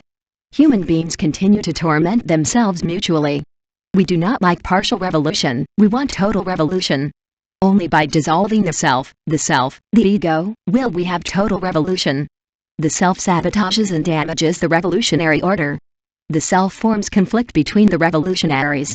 The self wants to climb, go up, stand out and make itself felt everywhere. The self exploits, the self steals, the self deceives, the self slanders, the self intrigues and turns the waters of the revolution murky. 181. The self forms conflicts and problems, in public education, in the agrarian question, in commercial transactions, in the public ministry, etc. When we dissolve the self, the truth comes to us. When we dissolve the self we think with crowd consciousness. When we dissolve the self, we no longer call ourselves self. Then we make up the pronoun we. We have reached total revolution. Each one of us is already a perfect government. Who will then want to govern? That is the total, integral, absolute revolution. When the self is dissolved, governments will disappear as useless. The self is the origin of crime and pain. The self created the pain. The universal spirit of life did not create pain. The self is the author of pain. The self is Satan. Satan created pain. If the divine did not create pain, if Satan created pain, then pain is useless, absurd and stupid. Those who claim that through pain we reach perfection or die find Satan, the self. Every lover of pain is a masochist and satanic. 182-26. Total revolution and partial revolution. Only with the arcane azf do we decapitate the self. Only with deep creative understanding do we dissolve the self. Every man has formed some opinion about the truth. Every religion or school has its opinion on the truth. Men seek the truth, they worship the truth. We, the Gnostics, say, know the truth and the truth will set you free. Then there will be total revolution. However, we warn you that no one can search for what he does not know. The truth is the unknown from moment to moment. The truth comes to us without us seeking it. The truth comes to us when the self has died. Pain cannot lead us to the truth, because pain is from Satan. Only the azf arcane and deep creative understanding led us to the truth. Every desire gives rise to ideas. Every idea becomes projects. Every project is desire. Projects lead us to crime. Projects are true monsters that devour their neighbors, and finally swallow their parent. This is how we become victims of our own invention. 183. Desire is the origin of crime. Desire is the origin of pain. When the desire is satisfied, the criminal enjoys. When the desire is frustrated, the offender suffers. Every human being is a criminal even if they are not in prison. If we understand the process of desire, the self is dissolved. When the self dissolves, the origin of the crime ends. When the self dissolves, there is then total revolution. Transmute desire into will. This way will end the desire. Sexual desire transmuted into will is the friendly fire that rises victoriously through the spinal cord. Every desire can be transmuted into light and fire. Transmute desire into light and the self will go out like a willful flame, like a diabolical flame. Then there will be total revolution. Desire is extinguished when we transmute it. Only through creative understanding can we transmute every desire. Desire is the fundamental material of all crime. The three most serious crimes are anger, greed and lust. Anger is the violent result of frustrated desire. Greed is 184:26. Total revolution and partial revolution. Desire for accumulation. Lust is sexual desire. Anger can be transmuted into sweetness. Greed into charity, and lust into love. When man does not respect the life of others, it is because he greatly overestimates his own desire, so he kills. When man steals, it is because he wants to accumulate, or because he wants what he does not have. The impurity of the mind is the dogged desire. Lying is the desire to falsify the truth. Murmuring and slander is frustrated desire, or overestimation of your own desire. When someone feels frustrated in his own desires, then he murmurs about his neighbor. When someone overestimates their own psychological self, then they gossip about others. He who swears falsely and he who blasphemes against the divine is because he overestimates his own desires too much. Idle conversations are children of desire. He who envies, covets what he does not have. He who covets envies his neighbor. When someone covets, it is because they desire. When someone envies, it is because they want what they do not have, and they feel regret for the good of others. 185. Malice is accumulated desire. Hatred and resentment is frustrated desire. Ignorance is the mother of desire. The desire to kill is transmuted into the science of healing and giving life. The desire to steal is transmuted into altruism and charity. Mental impurity is transmuted into chastity. The desire to lie is transmuted into words of truth. The desire for gossip and slander is transmuted into words of wisdom and love. The desire to blaspheme and harm is transmuted into supreme veneration and adoration of the divine. The desire and pleasure of idle conversations is transmuted into sublime silence. Mean in words of wisdom. The frustrated desire of envy is transmuted into intimate joy for the good of others. The cumulative desire of greed is transmuted into the joy of giving everything, even life itself, for love of suffering humanity. The rottenness of malice is transmuted into the innocence of the child. Anger, resentment and hatred are different forms of desire that are transmuted into supreme sweetness, infinite forgiveness and supreme love. The thoughts, words and works of desire must be transmuted into wisdom and love. 186:26. Total revolution and partial revolution. Thus we annihilate the self. When we annihilate the self, the timeless, the eternal, the truth, the internal Christ comes to us. The only way to dissolve the self is by annihilating desire. The only way to annihilate desire is to transmute it. When a lower law is transcended by a higher law, the higher law washes away the lower law. The science of transmutations is alchemy. The basic foundation of alchemy is the arcane azf. The mind, the heart and sex are the perfect triangle of holy alchemy. The fight is terrible. Brain against sex. Sex against brain. What is more serious and what is more terrible is that of heart against heart. You know it. Many blaspheme against divine life, against God, accusing that, the unknown and divine, of all their sufferings and pains. The great divine life has nothing to do with the errors of the self. Any man or woman wants something and then their plans and projects are formed. Very nice to think about, but when you do them, problems arise. When they do not fail, we say, God is very good to me, He granted me what I wanted. When they fail, then the desire is frustrated, and the devotee feels disappointed. He blames God, he blasphemes against the eternal, and if he is an occultist, a theosophist, 187, etc., etc. He blames the lords of karma, or blasphemes against them. That's humanity. People do not want to realize that the divine is absolute happiness and that it has nothing to do with pain. The self creates its own pain. The self is Satan. Those who turn pain into a mystique or masochists. When we dissolve the self, then the pain ends. When we dissolve the self, there is total revolution. Only through alchemical operations can we annihilate the self. The incessant transmutations of alchemy are carried out in exact arithmetic operations. Many masochistic students of occultism, theosophy, etc., etc., consider misery, pain and even illness as an inexhaustible source of light and wisdom.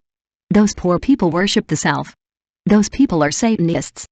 God, or the divine, is happiness, peace and abundance. Misery and pain are from Satan.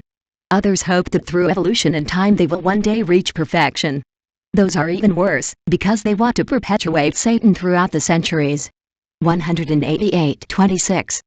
Total revolution and partial revolution. Those are worse, because they want to perfect Satan. Satan is a self. Satan enjoys reincarnating to satisfy his desires. Satan enjoys gaining experiences. Life experiences complicate and strengthen the self. The innocent and beautiful child, as he goes through adolescence, youth and maturity, gains experiences that complicate him and ultimately transform him into the cunning, malicious, ignorant old man, etc. The innocent man at 18 million years ago is now the man of the cabaret and the atomic bomb, the man of sin and crime. That is the evolution of the self. A process of complication and fortification of myself, the projection of error through the centuries. When the self dissolves, evolution ends. That is total revolution. The Absolute does not know itself. The Absolute needs to know yourself. Each super divine atom needs to know itself to be aware of its own happiness. Unconscious happiness is not happiness. Man in the ultimate synthesis is just a super divine atom of the absolute abstract space. That atom is known by the Kabbalists by the name of Ein Sof.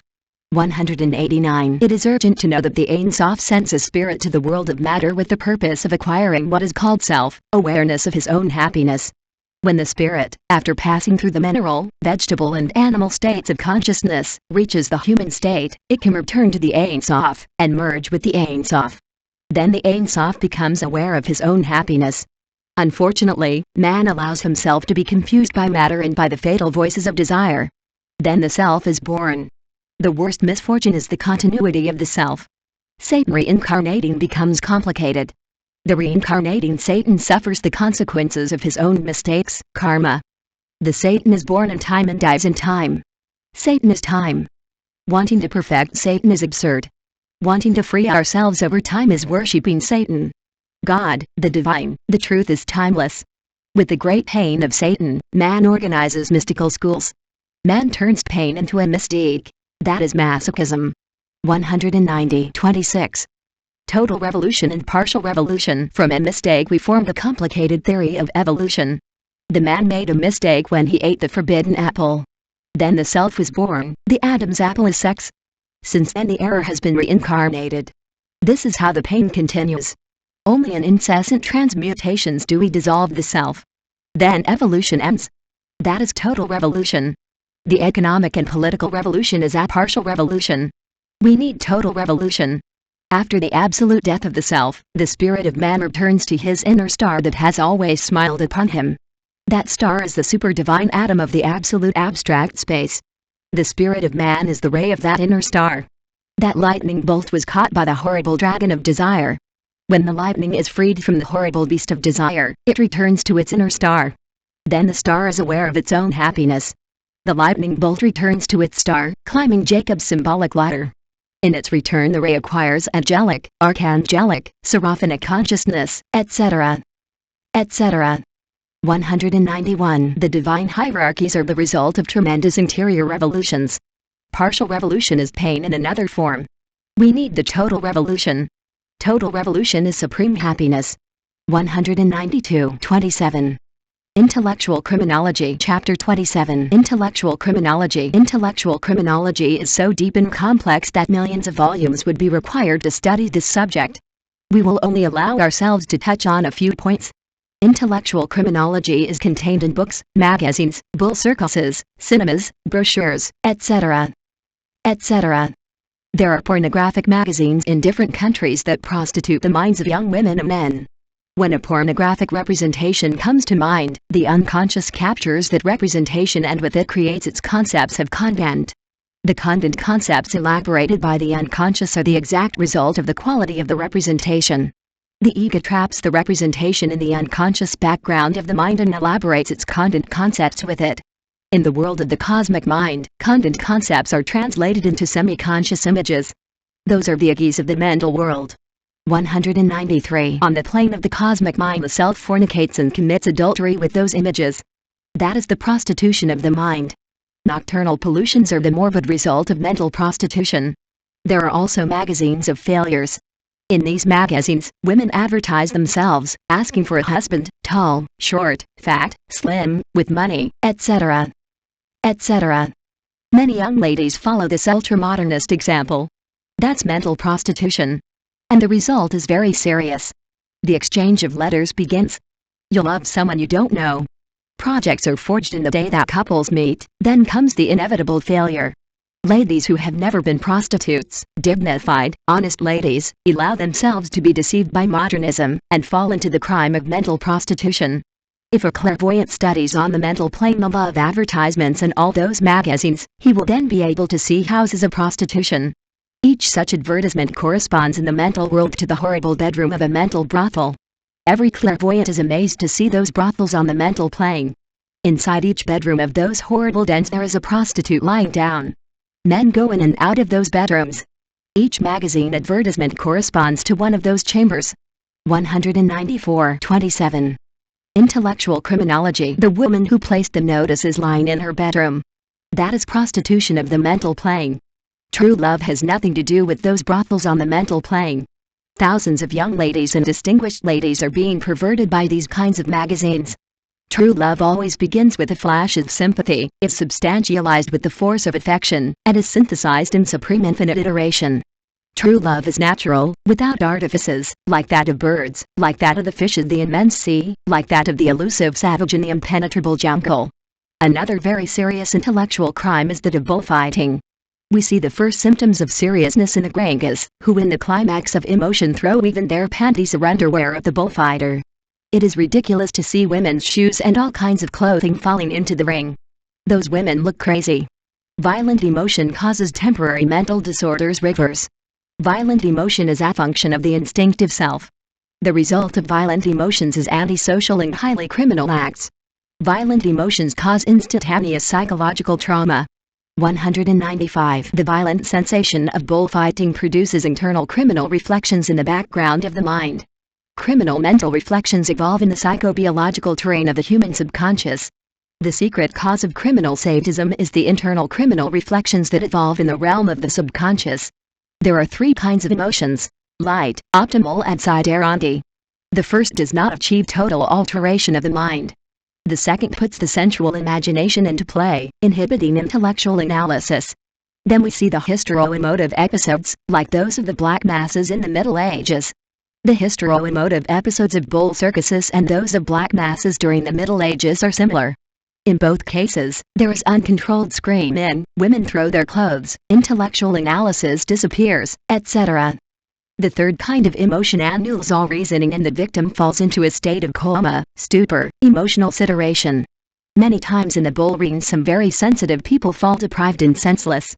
In the black masses many women with epileptoid-type evolution, extremely hyper-emotional, fell to the ground senseless and had epileptic convulsions. 196. 27. Intellectual criminology. Then everyone was satisfied considering them possessed by the devil. We believe that these people are mediums, easily obsessed by hypersensitive microbes, astral larvae, incubi, elementals and all kinds of lower astral entities. Mental disorders of traumatic origin are the fatal result of violent emotions. Bull circuses have their origins in pagan Rome. Later those barbarian circuses took root in Spain. It is regrettable that this sad spectacle has been transplanted to Latin America. Animal protection societies should fight against these kinds of bloody spectacles. The Roman Catholic religion is 100% to blame for those kinds of spectacles. The Roman sect is the intellectual author of this criminal spectacle, because it was that sect that denied animals the legitimate right to have an immortal soul. The bullfighter believes that the animal has no soul, and that is why he sticks the cruel flags into the anguished flesh of his innocent victim without ever feeling charity or mercy. The bullfighter is the executioner of the innocent. The bullfighter is worse than the bloodthirsty Bengal tiger, because he does not kill to satisfy his hunger, not even for the 197 wild red self-defense. The bullfighter kills the innocent animals to entertain the eager and thirsty crowds of blood and pleasure. The bullfighter is similar to the Roman gladiator who, after piercing the heart of his victim, exclaimed, "Hail, Caesar!" Animal comes from the word anima, soul. By simply removing the letter L from the word animal, the word anima, or soul, remains. The animal is an anima.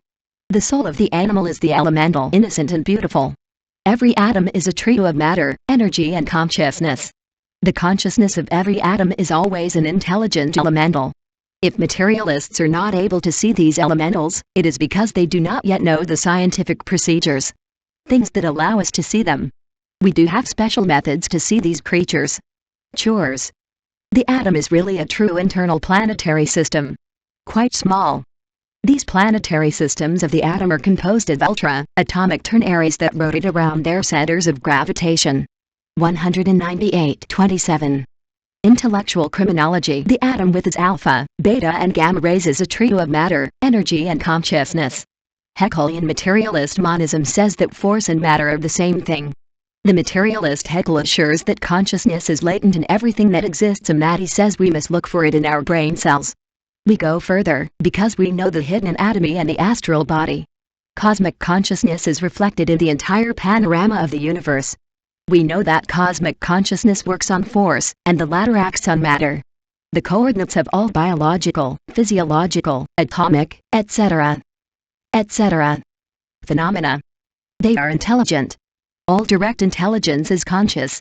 We cannot admit biomechanical phenomena without conscious coordinates. You can be sure that the fanatical, conservative and retarded materialist dogmatically rejects these arguments. Millions. The psychological trauma of the FAMSA of dialectical materialism is reactionary. The animal organism turns out to be a synthesis of matter, energy and consciousness. 199. Animal consciousness is the intelligent elemental. The mineral, the vegetable, the animal and a man have a soul. That soul is the cosmic consciousness. There is only one great soul, cosmic consciousness. That is the anima mundi of Platon. Great consciousness is coessential with absolute abstract space. Call the great consciousness God, Allah, Per-Abrahaman, or whatever you want, it matters little. The important thing is to understand the reality of great consciousness. Human words are smoke that clouds the starry sky of the spirit. The important thing is the great reality. The bullfighter who murders the unfortunate beast commits a horrible crime against the great universal brotherhood. All beings are one in the universal spirit of life. The hunter who murders his younger brothers, the animals, also commits the cowardly crime of fratricide. The boxer who beats his brother to entertain the crowds is also a fratricide. Wrestling champions, boxers, bullfighters, cunning and wicked hunters, etc. are murderers. The intellectual author of these crimes is the Catholic religion. 228. Warlike psychosis. Chapter 28. Warlike psychosis. The press, radio, magazine, etc. have created the state of warlike psychosis. The ajna, gnostic liberating action of Amerindia, with its three movements alas, gnosis and sivananda, aryavarta-ashrama, fight against the bellicose necroneurosis. The bellicose psychosis evolving in the human subconscious ultimately becomes violence, hatred and war. War psychosis causes illness. A soldier became blind on the battlefield during World War II. The cause of his blindness was self-blame. The man saw a hand grenade coming and, lying on the ground, he took refuge behind a rock. If his companions had been warned by him, they would not have died. The man felt guilty and went blind. When the doctors examined him, they found no injury in his eyes. 201. The psychiatrist who hypnotized him was able to cure him because he discovered the cause. The psychiatrist ordered the man to see, and he saw. Naturally, the psychiatrist had to convince him with reasons so that the man would forget his self-blame. The Latin world must promote the advent of a civilization and culture. The ajna unites all philosophical and spiritual schools, and all religions and sects to study at a round table all the economic and social problems of humanity. Ajna works aspiring to the day when every citizen is truly free and fair. The ajna is a universal revolutionary movement that fights for the advent of the new Aquarian era. Cultural spiritual work must replace war propaganda. The ajna carries out gigantic cultural and spiritual work in all parts of the world. War propaganda is destructive and harmful. Man must solve all his problems without wars, and without warlike propaganda. 202-29. Paranoia. Chapter 29. The paranoia. The paranoid is apparently normal. Reasoning in completely lucid madness is called paranoia. Great men are always exposed to being murdered by the paranoid. Many presidents and statesmen were assassinated by paranoids. We learned about the case of a paranoid Rosicrucian leader. That man was trying to monopolize Rosicrucian science. He was paranoid with delusions of grandeur. He considered himself the only priest of the truth. The mistrust and pride of that paranoid Rosicrucian were tremendous. The truth is the unknown from moment to moment. However, the paranoid Rosicrucian was convinced that he was the absolute master of the truth. He thought he knew the truth. There are many occultists, theosophists, Rosicrucians, who 203 they become paranoid. Every paranoid mystic considers himself to be the same truth incarnate. The truth cannot be recognized by the self, because the self has not studied the truth. We can only recognize what we know, but not what we do not know. The self does not know the truth. The self is born in time and dies in time. The self is the same time. The truth is not of the self, because the truth is not time. The truth is timeless, eternal. The paranoid is delusional with the truth, and believes he has the truth. Man can rack his brains looking for the truth, but he will not find it. The paranoid believes that he has the truth. They really just project opinions about the truth. The mind is bottled up in the self.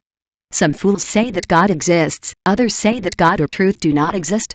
Those who say that the truth exists, and those who deny it, are fools. To establish or deny the existence of the truth is to give an opinion. Every opinion is a mental projection of the I, of the me same. 204-29. Paranoia. Any weaponization or denial of the truth does not increase or subtract an atom from the infinite. Those who seek the truth are imbeciles because no one can search for what they do not know. The paranoid occultist, theosopist, etc. believes that he can find and recognize the truth. A person cannot recognize another person they have never met.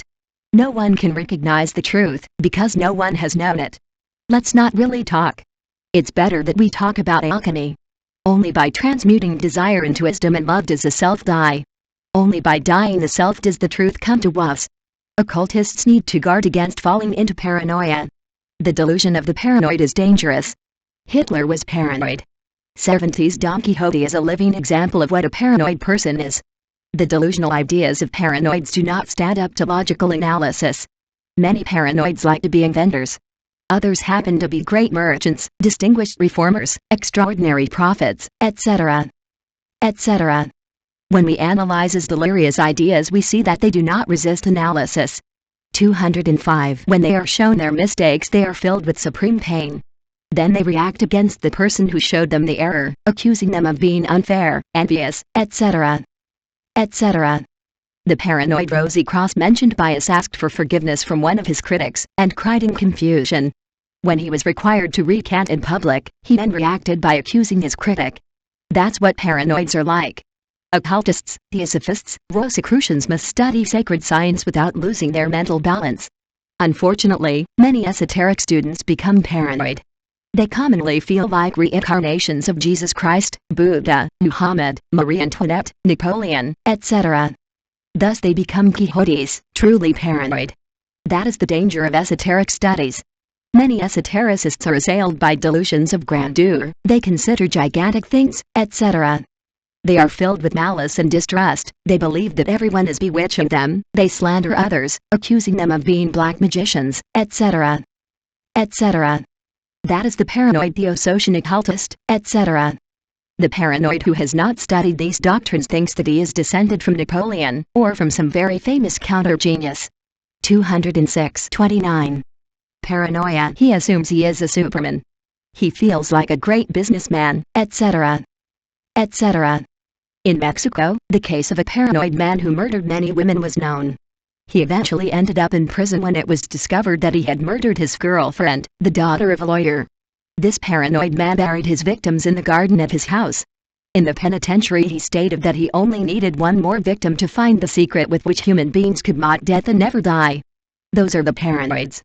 Very intelligent and dangerous people. According to clinical criteria, there are many paranoids who live normally and are not dangerous. However, there are such psychopaths, terribly dangerous. Usually the paranoid is essentially malicious and unaware. The paranoids are so clever that they even deceive the psychiatrists themselves. The paranoid constellation has various degrees. The most socially dangerous paranoid psychosis is that which deprives some of these subjects of their reason. Then, already alienated, they commit the most terrible crimes. 207-30. Pedagogical Psychotherapy. Chapter 30. Pedagogical Psychotherapy. There are two kinds of criminal perpetrators. The first are those who induce others to commit crime through hypnotism, spiritualism, intimidation, coercion, witchcraft, psychological constraint, etc. etc. Those are the mediate authors. The second are the immediate perpetrators, those who commit the specific crime, the factual situations, the criminal situational reactions, etc. etc. We, the supporters of psychiatry expanded with theosophical and Rosicrucian subjects, believe that criminology is a very profound science. Adler, Jung and Freud have given psychiatry the ABC of scientific criminology. Criminal law is not criminology. Criminal law is only an agreement of men to defend themselves against society. Satyrs, for example, are criminals even when they are not locked up in prison. Endocrinopathy is led to crime, and yet the 209 criminal law has nothing to do with that. Eroticism, accompanied by one's own pain, is related to the instinct of power and the sexual instinct. That is masochism.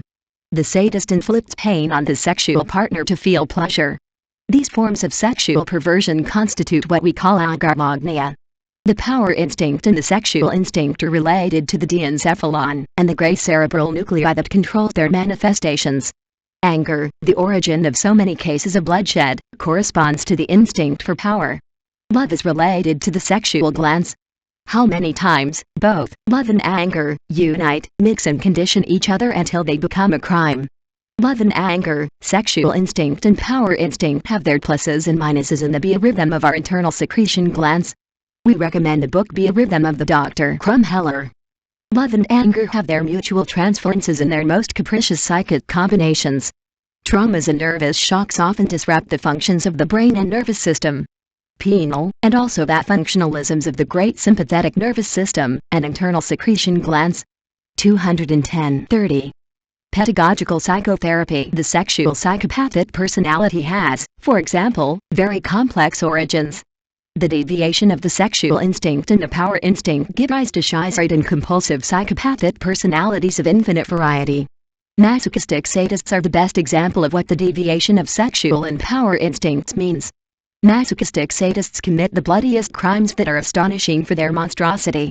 Fetishism with its black masses and witchcraft is part of this criminal constellation. However, one is amazed when one sees the judges laughing at witchcraft with its embossing and fetishism. On one occasion, a sick individual appeared before the public prosecutor's office who came to complain against his lover who allegedly was bewitching him. He exhibited a doll full of bullets as the corpus delicti. The authorities laughed of the complainant, and as if to take it away for the moment, they came out with a look of distraction promising to summon the woman. When the man was absent from the ministry office in public, a laughing employee removed the doll's wings, and then threw the bottle into a water tank. The next day the man appeared before the authorities again full of joy and health. The man thanked the authorities, firmly believing that they had cured him, as he felt absolutely healthy mind. 211. What is this? What does this mean? What does criminal law say about this? Criminal law does not understand any of this. The science of criminology is responsible for studying the scientific part of fetishism and witchcraft. It is impossible to laugh at proven facts. Laughing at embodies in this era of radioactivity, and at a time when we study atomic physics, is really foolish and absurd. The case that we have just reported could be included within psychobiology. The employee who removed the screws from the bottle and then threw the bottle into the water tank was really the patient's doctor. The lover's imagination, excited by the doll's allure, hurt the man. Between the embo and the patient there was a psychobiological, energetic, subtle and real relationship like radio waves, or like the emanations of radium and cobalt. The employee who removed the wings and threw the doll into the water altered the torture instrument and cured the patient. That was the doctor of the patient.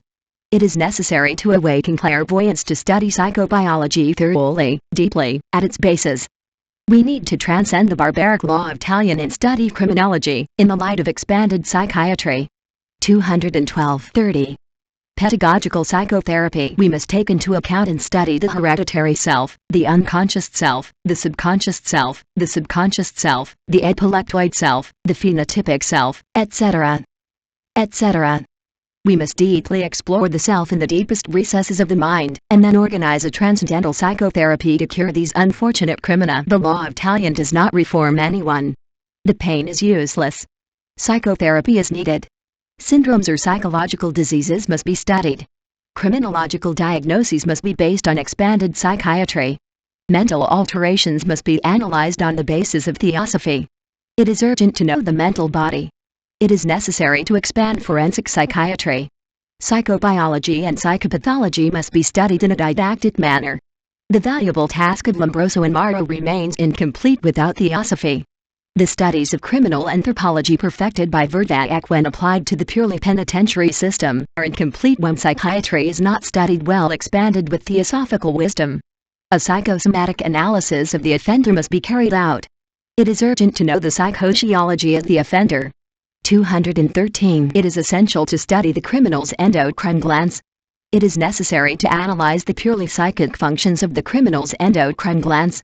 They're closely correlated. It is urgent to study the relational, central and organ vegetative nervous systems. After all these studies on the criminal, let us fully explore the self, the deepest recesses of the mind. The diagnosis and prognosis regarding the personality of the offender are accurate when we know theosophy and Rosicrucian matters.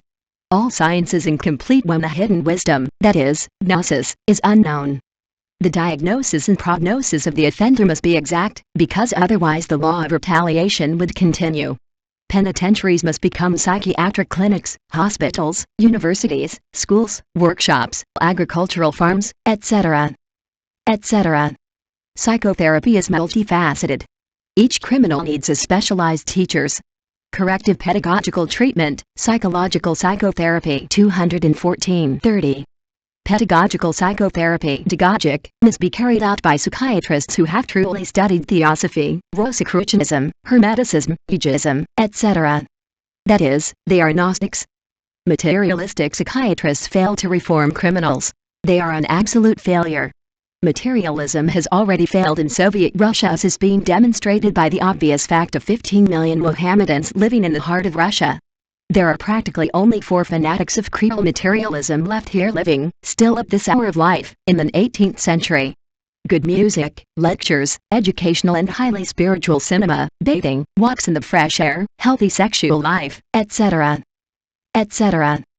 can reform and cure criminals. Count. The law of talion has failed miserably. Corrective pedagogical psychotherapy is now needed. 215. Conclusions. Endocrinology is a science that is still in an embryonic state. Criminology is stagnated by materialistic science. In the endocrine glands the powers of clairvoyance, clairvoyance, intuition, telepathy, omniscience, etc. etc. are found in a latent state. Misuse of psychic powers is criminal. Ignorance is the cause of the misuse of psychic powers. Psychiatry expanded with theosophical and Rosicrucian subjects will bring criminology out of the state of stagnation in which it finds itself. Criminal law must be reformed in accordance with scientific criminology. Psychobiology without theosophy is like a garden without water. Every esoteric student must have discipline and intellectual culture.